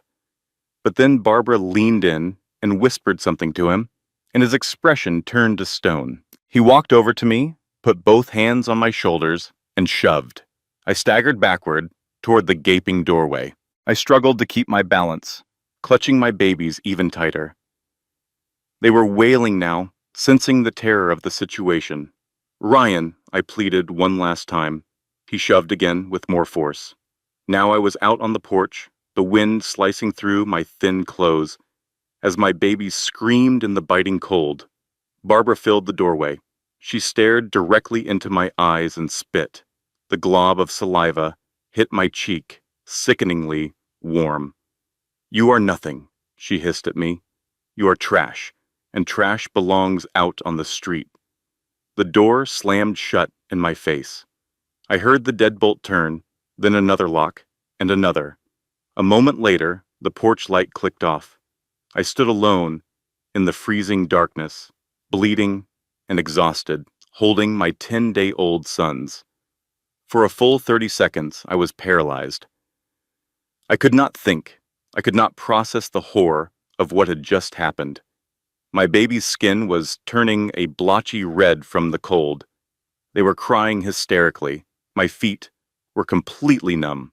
Blood was trickling down my legs. The incision from my C-section was throbbing with a searing pain. I knew we were going to die out here. My babies were going to die. This was how it all ended. But then, something inside me shifted. Something changed completely. The tears stopped. I stared at that house, watching as the lights went out, one by one. My supposed family was climbing into their warm beds without giving a second thought to the woman and the 2 infants freezing to death on their front porch. And I felt a cold, hard knot form in my chest. It was not fear, and it was not despair. It was rage. A pure, focused, ice-cold rage. I whispered to my sons, "Mama has got you. Mama is going to make this right. I promise you, they will pay for this. Every single one of them." I managed to shift both babies into the crook of one arm, and with my free hand, I pulled my emergency phone from the diaper bag. This was the phone they knew nothing about. My real phone. The one connected to my real life. I dialed a single number. "David, it is me. I am ready. You need to come and get us. It is time. Sarah, what is going on? Where are you?" 847 Maple Drive. "I am outside. They threw us out. Me and the babies. We are freezing to death. Please, you have to hurry. I am 5 minutes away. Just hold on." I ended the call and wrapped my body around my sons, trying to shield them from the wind. I whispered to them, "Logan, Lucas, Mama promises you, you will never be cold again. You will never be scared again. You will never be hurt again. And the people who did this to us, They are going to wish they were never born. A pair of headlights cut through the darkness. A black Range Rover screeched to a halt at the curb. Emma leaped from the passenger seat as David got out of the driver's side. "Oh my God, Sarah." Tears were streaming down Emma's face. She immediately wrapped a thick blanket around me and the babies. David was already on his phone. "I need 2 pediatric emergency medical technicians at the Charlotte Plaza Hotel, Suite 4000, immediately. We have 2 10-day-old infants with exposure to freezing temperatures." They carefully helped us into the car. The heat was on full blast. Emma took one baby, and I held the other. They slowly began to quiet down as the warmth seeped into their little bodies. As we pulled away from the curb, I took one last look back at that house. I saw a curtain twitch in an upstairs window. Someone was watching us. Maybe it was Ryan. Maybe it was Barbara. I smiled. It was not a happy smile. It was the smile of a woman who had just declared war. "David," I said, my voice steady and cold, "I want to ruin them. Completely, legally, and permanently. Is that something you can do?" He met my eyes in the rearview mirror. Yes, I can do that." "Then do it. I want you to spare nothing. Show them no mercy." "What about Ryan?" Emma asked softly. "He is still technically your husband." I looked down at Lucas, asleep in my arms, then at Logan, safe with Emma. My perfect, innocent boys, who had just been tossed out like garbage by their own father. "Especially Ryan," I said, my voice barely a whisper. "I want him to truly understand what he has thrown away. I want that knowledge to haunt him every single day for the rest of his life." The woman known as Sarah, the copywriter, died on that porch tonight. Catherine Sarah Blake, the billionaire CEO, was back, and she was out for blood. We drove to Charlotte, a 30-minute drive from Greenville, the city where my real life was waiting. We went straight to the Charlotte Plaza Hotel, to the top floor. I owned the hotel, a detail the Mitchells were completely unaware of. David had already booked the presidential suite for us under a fake name. When we walked in, a full medical team was waiting. There was a private neonatal nurse, a pediatrician, and an obstetrician for me.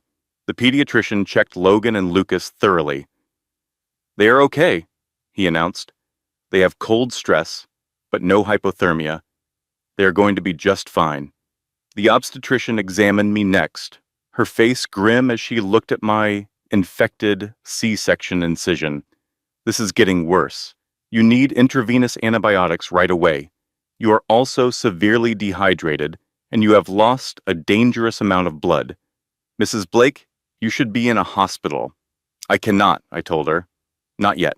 There is work I have to do first." She looked like she wanted to argue, but she saw the determination in my eyes and simply nodded. "Fine, but I am staying right here to monitor you." Emma took the babies. "I have got them," she said. "You need to rest." But I could not rest. Not yet. "David," I said, "conference room, now." Within 2 hours, my entire team was assembled in the suite's conference room. David Harrison, my family lawyer, Patricia Clark, my criminal attorney, James Rodriguez, my corporate attorney, Angela Thompson, my public relations specialist, Marcus Webb, my private investigator, and Catherine Lewis, my financial analyst. I walked into that room wearing a designer suit that Emma had brought for me. It was a pearl gray Armani, worth $4,000. I looked like a CEO again. I felt like myself again. Thank you all for coming on such short notice. Some of you have known me as Sarah Mitchell.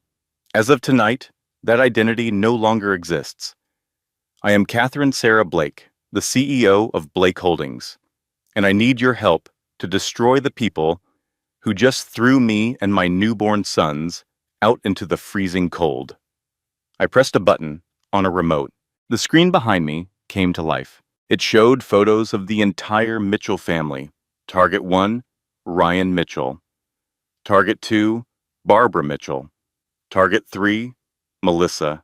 Mitchell Hartley. Target 4, Thomas Mitchell. Marcus was the first to speak. Ma'am, I have already finished the comprehensive background investigation you ordered 2 months ago. This is what I have found. He displayed his findings on the screen.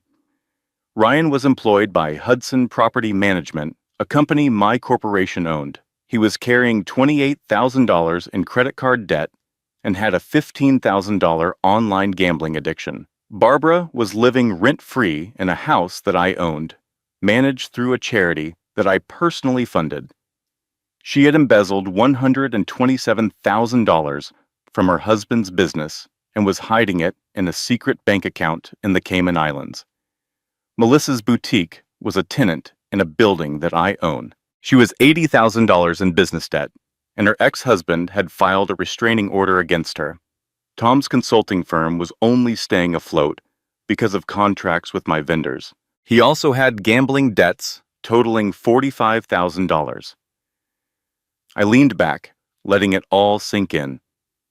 Their entire lives were funded by my money. Their very existence depended on my generosity, and they had just thrown me out to die in the cold. Patricia, my criminal attorney, spoke up. I have reviewed the video and audio recordings you sent. We have undeniable proof of child endangerment, false imprisonment, assault, fraud, conspiracy, forgery, and defamation. We can file criminal charges against every one of them. James, the corporate lawyer, added, and from a business perspective, we can fire Ryan, evict Barbara, terminate Melissa's commercial lease, and cancel all of Thomas's contracts. We can also report Barbara's embezzlement and have her offshore accounts frozen. Everything can be done legally and immediately. Angela, my public relations specialist, chimed in, and I can turn this into the biggest news story of the year. The headline writes itself. Billionaire CEO, living undercover as a housewife, is abused by her in-laws and cast out with her newborn twins. The video and audio evidence you have is absolutely devastating. This story will go global. I considered it for all of 3 seconds. Do all of it. I want every single action taken. I want them to wake up tomorrow and discover that their entire world has been demolished. I want it all legal, fully documented, and broadcast to the public. I want everyone on this planet to know what they did. David looked worried. Sarah, this is incredibly aggressive. We could resolve this quietly through the legal system. I do not want quiet. I want them to be publicly humiliated. I want them so utterly destroyed that their family name becomes a symbol of cruelty and ignorance. I want them to feel what it is like to lose everything you have in a single night, just like they tried to do to me. Patricia nodded. Then we will begin tomorrow, December 24th, Christmas Eve. I smiled. Perfect. Let them spend Christmas in hell. On the morning of Christmas Eve, December 24th, Ryan woke up at 6 o'clock to his phone ringing. It was his boss, telling him to get to the office immediately. He walked in at 7 o'clock. His boss's expression was grim. Ryan, Hudson Property Management has been acquired by Blake Holdings. We are under new ownership now. They have conducted an audit of all employees. Your employment is terminated, effective immediately, for violating the company's ethical conduct standards. You were recorded on video. Throwing your wife and newborn children out of your home into freezing temperatures. Blake Holdings has a zero-tolerance policy for domestic abuse. The color drained from Ryan's face. How could they know? Who told them? Your severance package will be $0 because you were terminated for cause.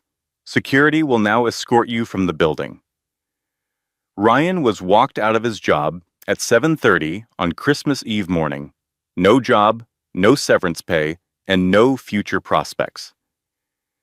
When he got to his car, he found an envelope tucked under his windshield wiper. Inside were divorce papers, custody papers, and a short note. The babies are mine. You surrendered your rights as a father when you threw them out into the cold. The DNA test will prove it. The test results were attached, a 99.9% probability. You are the father. Congratulations, you have destroyed your own family. Signed, Sarah. Ryan sat in his car and felt the world spin. Over at the house, Barbara was fixing breakfast when the doorbell chimed at 8 in the morning. A courier stood there holding a certified letter. It was a notice of eviction. Your tenancy is terminated, it read, due to a fraudulent application for housing assistance. You have 72 hours to vacate the premises. Her hands trembled as she called the property management company. There has to be some kind of mistake. No mistake, ma'am, the voice on the other end said coldly. The building was recently acquired by Blake Properties, LLC. Your application was found to contain false information. You have 72 hours. Who is Blake Properties? I am not at liberty to disclose that, ma'am. She hung up the phone, shaking. Just 10 minutes later, another knock echoed through the house. It was the police. Barbara Mitchell? Yes, we have a warrant for your arrest on charges of embezzlement, fraud, and money laundering. They placed her in handcuffs and read her rights while Tom watched, completely stunned.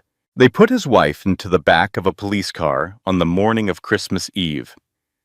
The judge set bail at $100,000, an amount Tom could never afford. So, she remained in jail. Meanwhile, Melissa was arriving to open her boutique at 9 when she saw the eviction notice posted on her door. Building condemned due to multiple code violations. All tenants must vacate immediately. She frantically called the building management. What violations are you talking about? The new owners conducted an inspection. There are fire code violations, electrical hazards, and mold. The new owner is Blake Commercial Properties. She rushed inside to save her merchandise, but found another envelope waiting for her. It was a civil suit for defamation, fraud, conspiracy, and emotional distress. The plaintiff was Catherine Sarah Blake. The damages sought were $2.5 million. Attached were screenshots from the deep-fake videos, bank records proving her payment to Connor Briggs, and copies of text messages between them. She had everything. Melissa crumpled to the floor, realizing they had all the proof they needed. That morning, Tom received 3 separate phone calls. His biggest clients were all terminating their contracts. Then, his bank called to inform him his business loan was being called in. Blake Financial Services had just acquired it. In the span of 3 hours, Tom lost 80% of his income and was now facing a 6-figure debt that was due immediately. He called Ryan in a panic. Something is happening. Someone is targeting our entire family. Ryan's voice sounded distant and empty. I know who it is. Who? Sarah. It has to be Sarah. She is doing all of this. Sarah? You mean your wife? The copywriter? How could she possibly have this kind of power? I do not think she is a copywriter, Dad. I do not think we ever really knew who she was. They all met at the house later that day. Tom, Melissa, and Ryan. Barbara was still in jail. They gathered in the same living room where they had schemed against me. The same room where they had called me trash. Tom was the first to speak. Someone with the last name Blake is trying to ruin us. Who in the world is Blake? Melissa whispered the name to him. Sarah's last name is Blake. A heavy silence filled the room. Ryan finally broke it. No, that is impossible, he said. She is a nobody. Did you ever actually look at her bank statements? Tom asked him. No. Did you ever really get to know her at all, Ryan? Ryan's composure finally shattered. Oh my God. What if we were wrong about everything? Melissa quickly grabbed her phone and searched for Catherine Blake, CEO. The results flooded the screen. There were articles from Forbes, features in business magazines, and countless photos. And in those photos was Sarah. But this was a different Sarah, one wearing designer power suits, standing before gleaming skyscrapers and accepting prestigious awards. Prop tech princess Catherine Blake takes her company public at just 28 years old. Billionaire CEO of Blake Holdings, valued at $1.8 billion. Catherine Blake, the youngest self-made female billionaire in the country. The phone slipped from Melissa's numb fingers. Oh no, oh no, no, this cannot be happening. Ryan snatched the phone, his eyes locked on the screen, on the image of his wife, his billionaire wife, whom he had thrown out into the freezing cold. This cannot be real. But it was. Every article, every photograph, every single detail confirmed it. Sarah Blake was actually Catherine Sarah Blake, a billionaire CEO, and they had called her trash. They had hurt her. They had thrown her and her children, his own children, out into the bitter cold because they believed she was a nobody. Tom finally said what they were all thinking. We are finished. We are completely and utterly finished. Ryan stared at the picture on Melissa's phone. Sarah? No. Catherine looked powerful, confident, and completely in control. He had tried to destroy her, and in doing so, he had given her every reason to destroy him in return, and she was only just beginning. On December 26th, 2 days after Christmas, an announcement was sent out at 8 in the morning. Blake Holdings CEO, Catherine Blake, will hold a press conference at 2 o'clock in the afternoon regarding recent events. All media are invited. National news outlets jumped on the story immediately. CNN, Fox News, MSNBC, along with local news, stations, business reporters, and human interest. Journalists all started preparing. No one knew what the press conference was about. But Blake Holdings was a billion-dollar company, so any statement from Catherine Blake was major news. The event was held at the Charlotte Convention Center in the main hall, which had a capacity of 2,000 people. Every single seat was taken. I was in a hotel suite getting ready. Emma helped me get dressed in a white suit by Armani that was tailored perfectly. White represents purity, innocence, and the truth. My hair and makeup were done by professionals. I looked powerful, in command, and beautiful. The twins were safe and protected in the adjoining suite. With their nanny and a pediatrician, David walked in. Are you certain about this? Once you make this public, you can never take it back. I am certain. The videos are very intense. People are going to cry. This story is going to be everywhere. Good, I replied. I want it everywhere. I want the entire world to see what they did to me. I took one last look at my reflection in the mirror. This was the moment I would stop hiding, the moment I would take back all of my power. Let's go.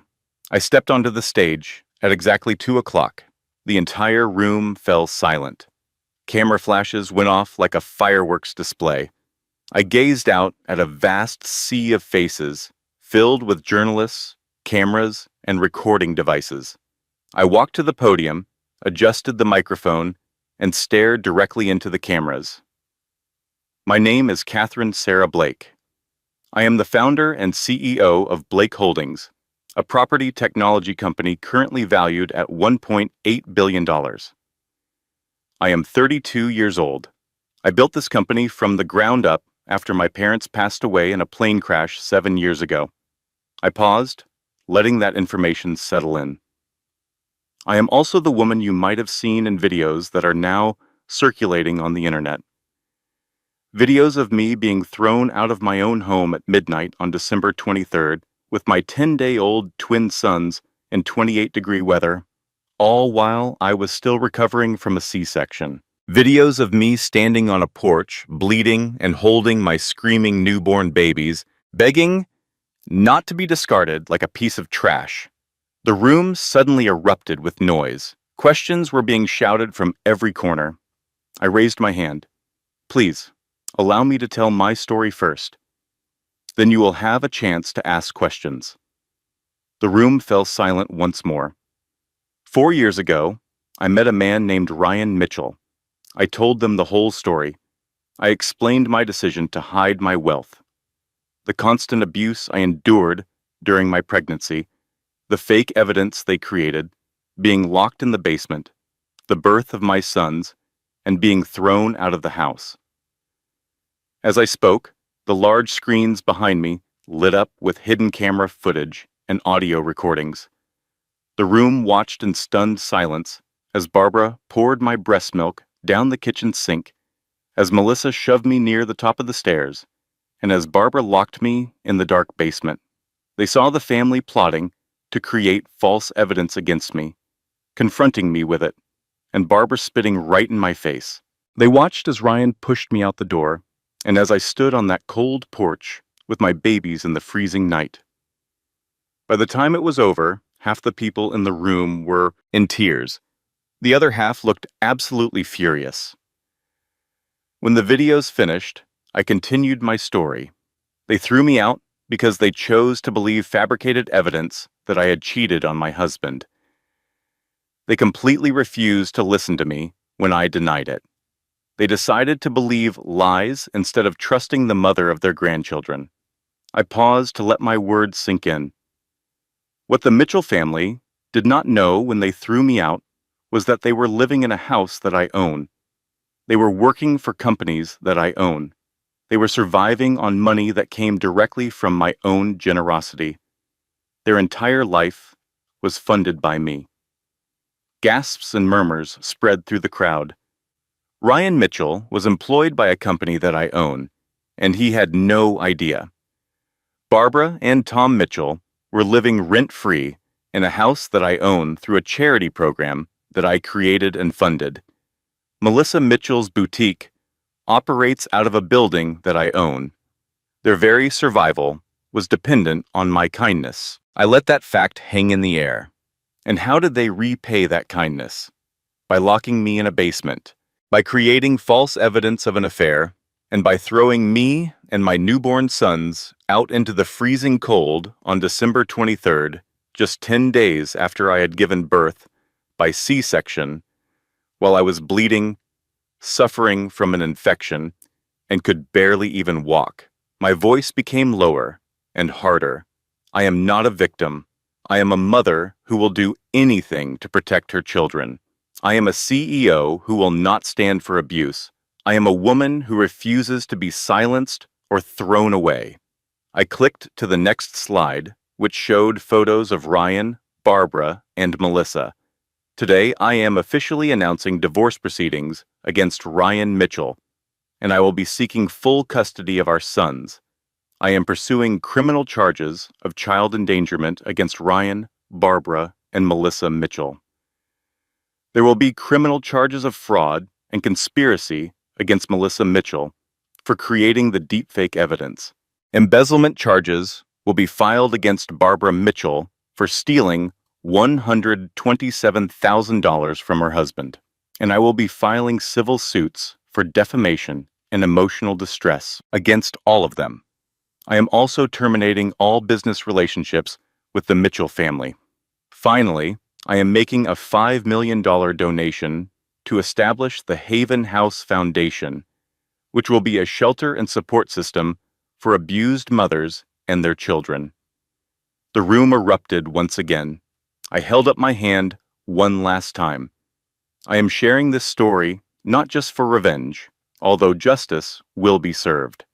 I am sharing it because abuse does not care how much money you have. Wealthy women are abused. Poor women are abused. Educated women are abused. This happens behind closed doors in both mansions and mobile homes. If you are in an abusive situation, please know this. Document absolutely everything. Always trust your instincts. Protect yourself legally. Find a safe way to leave. And please understand that you deserve so much better.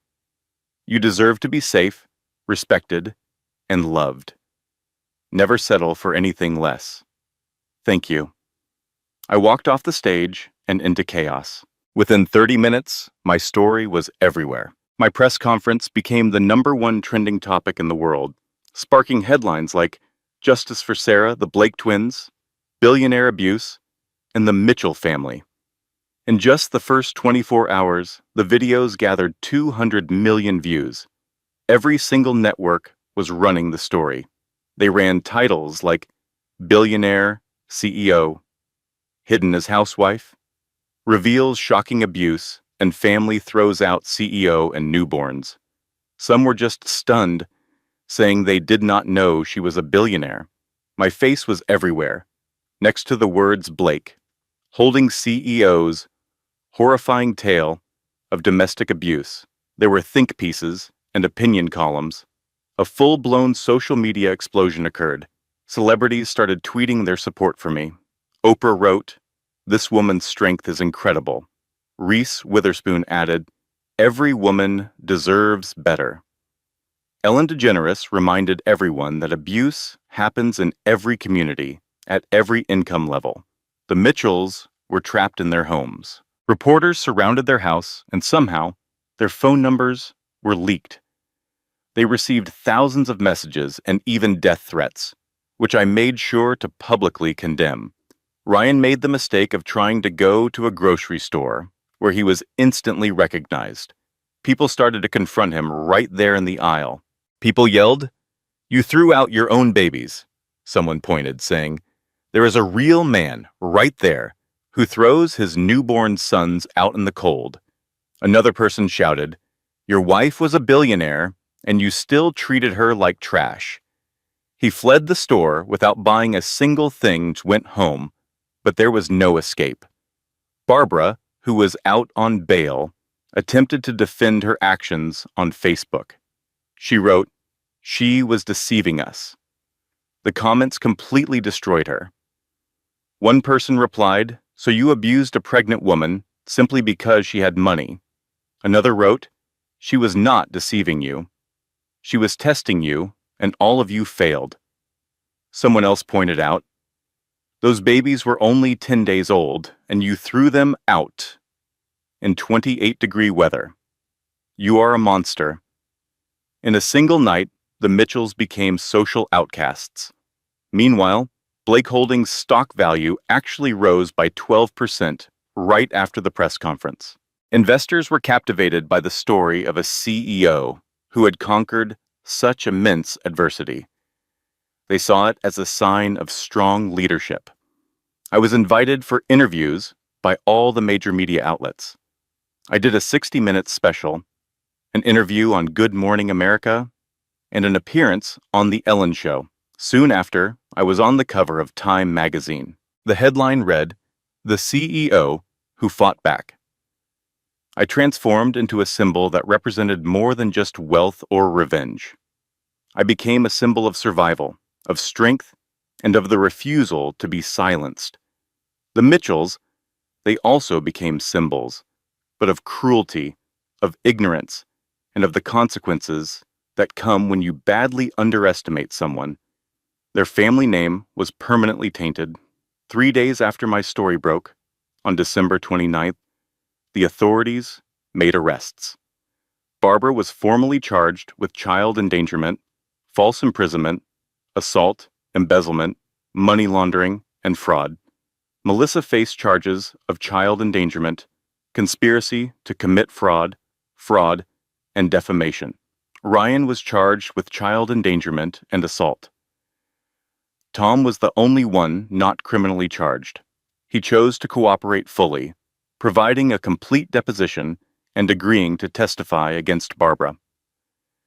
The trials moved forward quickly because the evidence against them was simply overwhelming. The videos I released were absolutely damning. During Barbara's trial, the prosecutor played the audio recording of her scheming to fabricate evidence against me. He then played the video of her spitting directly on me for the jury to see. A medical expert took the stand and testified about my C-section infection, explaining how being forced to work almost certainly caused it. A fire marshal also testified, detailing the dangerously unsafe living conditions in the basement. The jury only needed 1 hour to deliberate. The verdict came back, guilty on all counts. The judge then delivered his statement saying, "Mrs. Mitchell, I have presided over this court for 23 years. This is one of the most shocking cases of family abuse I have ever witnessed. You deliberately targeted a vulnerable new mother. You put the lives of newborn infants in jeopardy. And through it all, you have shown absolutely no remorse." His sentence was 12 years in federal prison. Barbara began screaming the moment she heard it. She yelled, "That woman is a liar. She deserves everything that happened to her." The judge simply responded, "It was your own son who needed protection from you." Next was Melissa's federal trial. An FBI forensic specialist testified about the deepfake images she had created. Connor Briggs also testified in exchange for immunity. He told the court, "She paid me $15,000. He continued, "She instructed me to make the images appear as realistic as possible." The prosecution then displayed text messages exchanged between Melissa and Connor. Melissa had written, "Make her look bad." Connor replied, "These will be very convincing." Melissa's response was, "Perfect. I want her gone." The verdict was guilty. She was sentenced to 6 years in federal prison and ordered to pay a $25,000 fine. Finally, it was Ryan's trial. His attorney attempted to argue that he had diminished capacity due to the undue influence of his mother, but the prosecutor silenced that argument by playing the video of Ryan pushing me out the door, his face completely cold and uncaring. I was then called to the stand to testify. It was the first time I had laid eyes on Ryan since that terrible night. The prosecutor asked, "Mrs. Blake, can you please describe what happened on the night of December 23rd? I remained calm and composed. I said, "My husband pushed me out of our home. I was just 10 days postpartum. I was actively bleeding from a C-section infection. I was holding our newborn sons. It was 28 degrees outside. He pushed me, then he closed the door and locked it." The prosecutor then asked, "Did he say anything to you?" I replied, "He said he did not know if the babies were his." This was despite me telling him over and over that they were. It was despite me offering to do a DNA test the very next morning. He made a choice to believe lies instead of trusting me, instead of protecting his own children. The prosecutor asked, "And how did that make you feel?" I looked straight at Ryan for the first time, and I said, "Betrayed, heartbroken, and completely alone." Ryan was openly weeping in the courtroom. The verdict came in. Guilty of child endangerment, but not guilty on the assault charge. The jury believed he had been manipulated. His sentence was 3 years of probation, mandatory therapy, and supervised visitation only, along with $3,000 per month in child support. The judge added a final comment saying, "Mr. Mitchell, your own weakness is what enabled the abuse of your wife and children. You were too much of a coward to stand up to your mother. You chose loyalty to an abuser over the protection of your family. I hope you use every single day of your supervised visits to remember exactly what you threw away." I filed a civil suit against all 3 of them for emotional distress. The jury awarded me $2.5 million from Barbara, $1 million from Melissa, and $500,000 from Ryan. I donated every penny of it to the Haven House Foundation. I told the reporters outside I do not want their money. I want them to understand that there are consequences for their actions. I want other abusers to see what happens when you pick on the wrong person. It was a late spring evening, during that beautiful golden hour before sunset. My penthouse includes a rooftop garden, which I had specially built right after we moved in. Logan and Lucas are now toddlers, and they were running through the grass, chasing after bubbles that Emma was blowing for them. Emma's daughter, Sophie, who is now 4, was helping them try to catch them. I sat on a wooden bench, just watching them. I was dressed in jeans and an old, faded Georgetown t-shirt. I had no makeup on, and my hair was up in a messy ponytail. I felt at peace. Emma finished with the bubbles and came to sit beside me. She asked, "Are you okay today?" I replied, "Yeah, it is a good day." Dr. Morrison says I am making real progress. I am sleeping better most nights. I continued, "The nightmares are happening less often now." Emma said, "That is good." We sat and watched the children play for a moment. She then said, "You know it is okay to not be okay, right? You do not have to be the strong CEO all the time." A sad smile crossed my face. "I am so tired of people calling me strong," I admitted. "I do not feel strong at all. I feel like I am just held together with duct tape and pure stubbornness." She replied, "That is called being human. That is actually a lot stronger than pretending everything is fine." Just then, Logan ran over, tripped, and fell on his bottom, and immediately started to cry. I went straight to him, scooped him up, and checked him all over. "You are okay, buddy," I whispered. "It was just a little tumble, see? Nothing is broken." Logan stopped crying, wiped his runny nose on my shirt, and then squirmed to be put down so he could run back and play. Emma said softly, "You are an incredible mom. You know that?" I watched my boys and said, "I am a terrified mom. Every single day, I wake up feeling afraid. I am afraid someone will try to take them from me. I am afraid I will mess them up somehow. I am afraid that I am not enough for them." Emma replied, "That is called love. It means you are doing it right." Down below, a car pulled into the parking area. Tom got out of it, carrying a shopping bag. I felt myself tense up just a little. Old habits die hard. He called up, "I am a few minutes early. Should I wait?" I called back, "No, come on up." Tom climbed the stairs, leading to the rooftop garden. The moment the boys saw him, they ran over, yelling, "Pop, pop!" He knelt down very carefully and gently. "Hey guys, sis," he said. "Look what I brought for you." He reached into the bag and pulled out 2 small toy dump trucks. The boys were absolutely thrilled. He sat right there on the grass with them, playing and making little truck noises. The boys were giggling uncontrollably. Emma watched him very carefully. She does not trust him. She probably never will. She leaned over and whispered, "Are you sure about him?" I replied. He testified. He told the truth. He is trying. And the boys deserve to have at least one grandparent who is not a monster. She countered. He enabled a monster for 40 years. "I know," I said. "But he is also the only one who showed any real remorse. The only one who is actually doing the work. So I am giving him this one supervised, very limited chance." Tom looked up at me, caught my eye, and silently mouthed the words, "Thank you." I just gave him a slight nod. My phone buzzed in my pocket. It was a text message from an unknown number. I knew I should not look, but I did anyway. The message read, "Please, I know I do not deserve it. I know I destroyed everything, but please just talk to me one time. Let me explain. Let me apologize properly. I am begging you, Sarah. Please."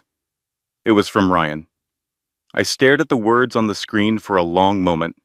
Emma leaned over and read it over my shoulder. "Are you going to respond?" she asked. "No," I said. She nodded. "Good.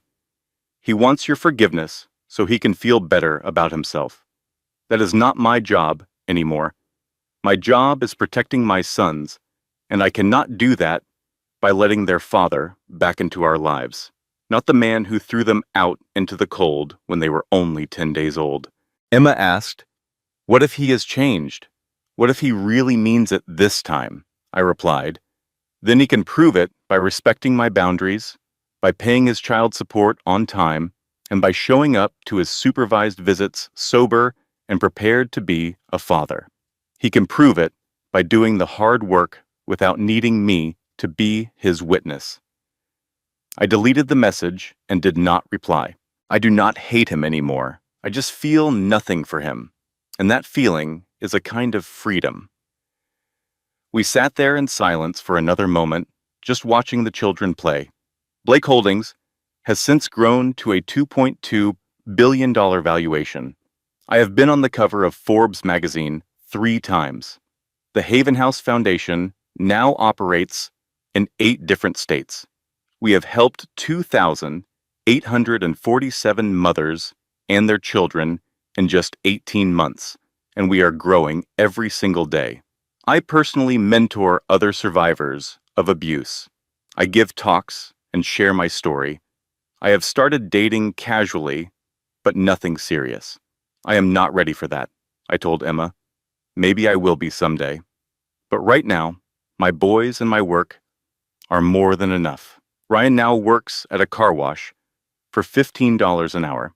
He lives in a small studio apartment in a rough part of the town. He sees his sons once a month during supervised visits at a family center. Every single visit, the boys cry. They do not know who he is. They just call him that man.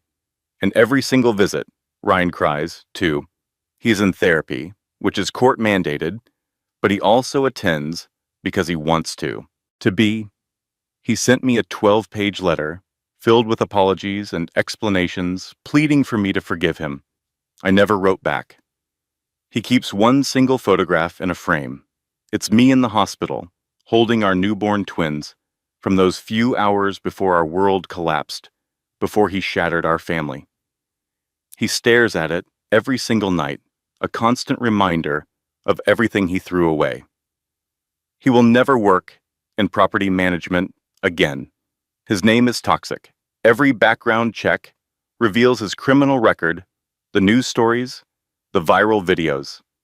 He is utterly alone, a broken man forced to live with his choices. Barbara is 2 years into her 12-year sentence at a federal prison in West Virginia. She works in the laundry for 12 cents an hour and has no visitors.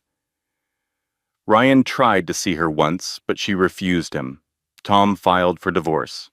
Melissa is in a different prison, and she is also alone.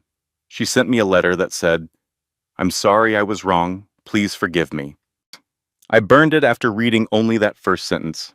Barbara will be 74 years old when she is released, assuming she even lives that long.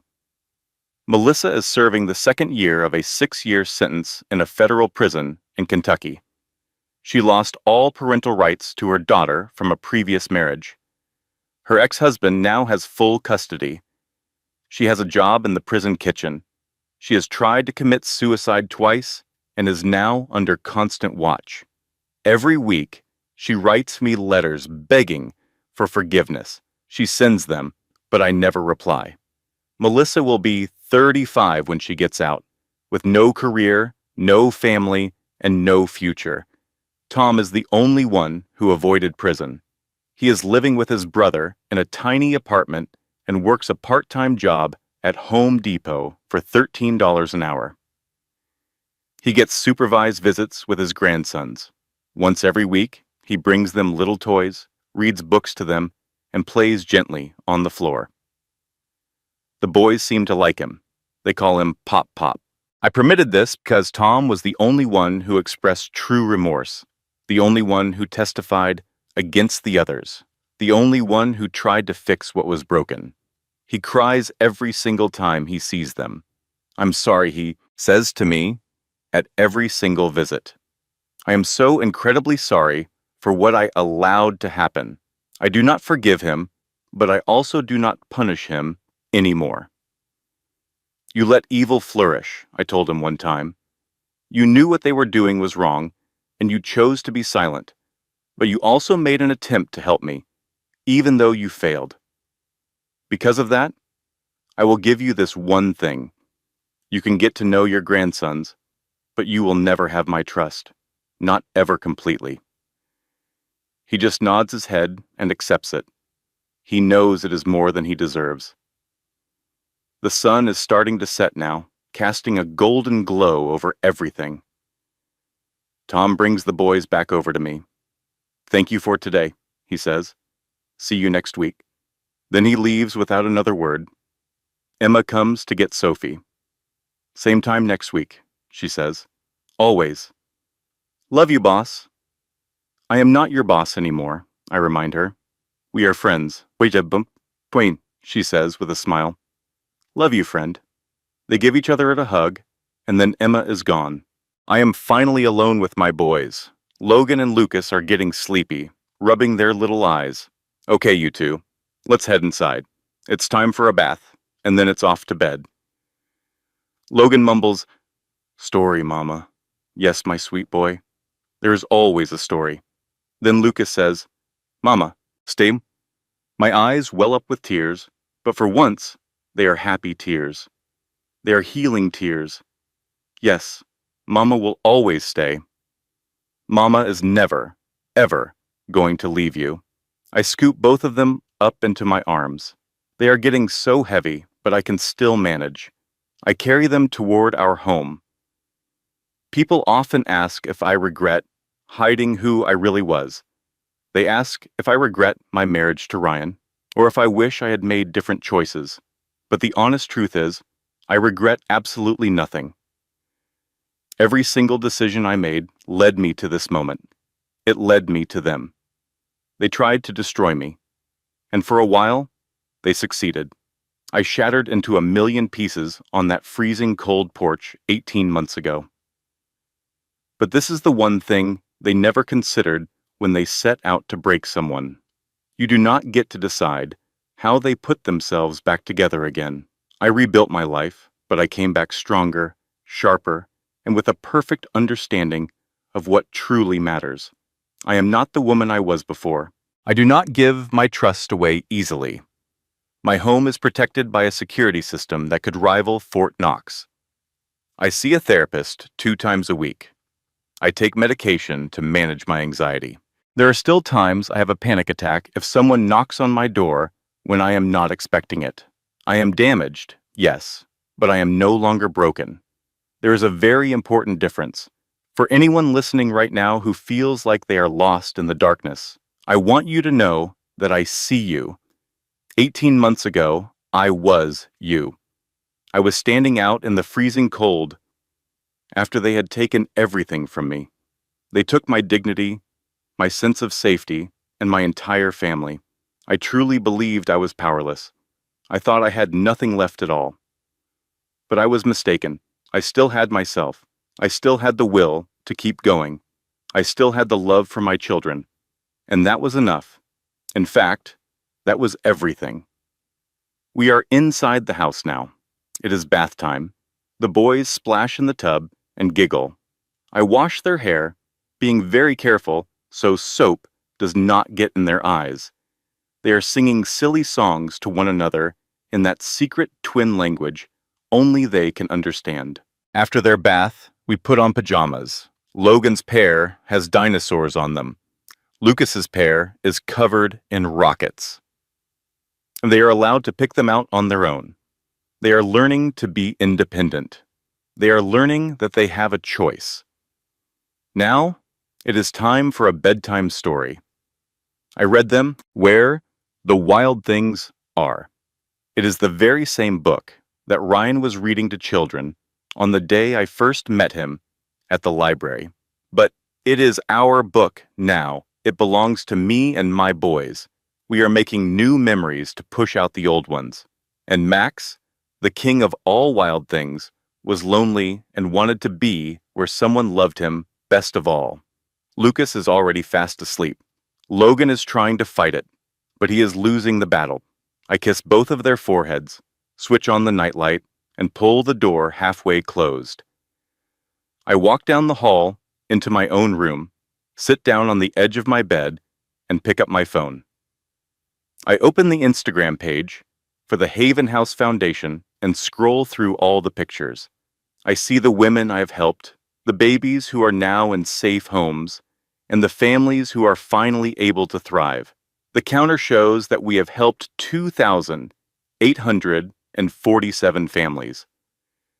My pain was not for nothing. It became my power. This is not the same kind of power I used to have. That was about money, influence, and control. This is real power. It is the power to change people's lives, to break toxic cycles, and to save others from despair. I set my phone down. I look at a framed picture on my nightstand.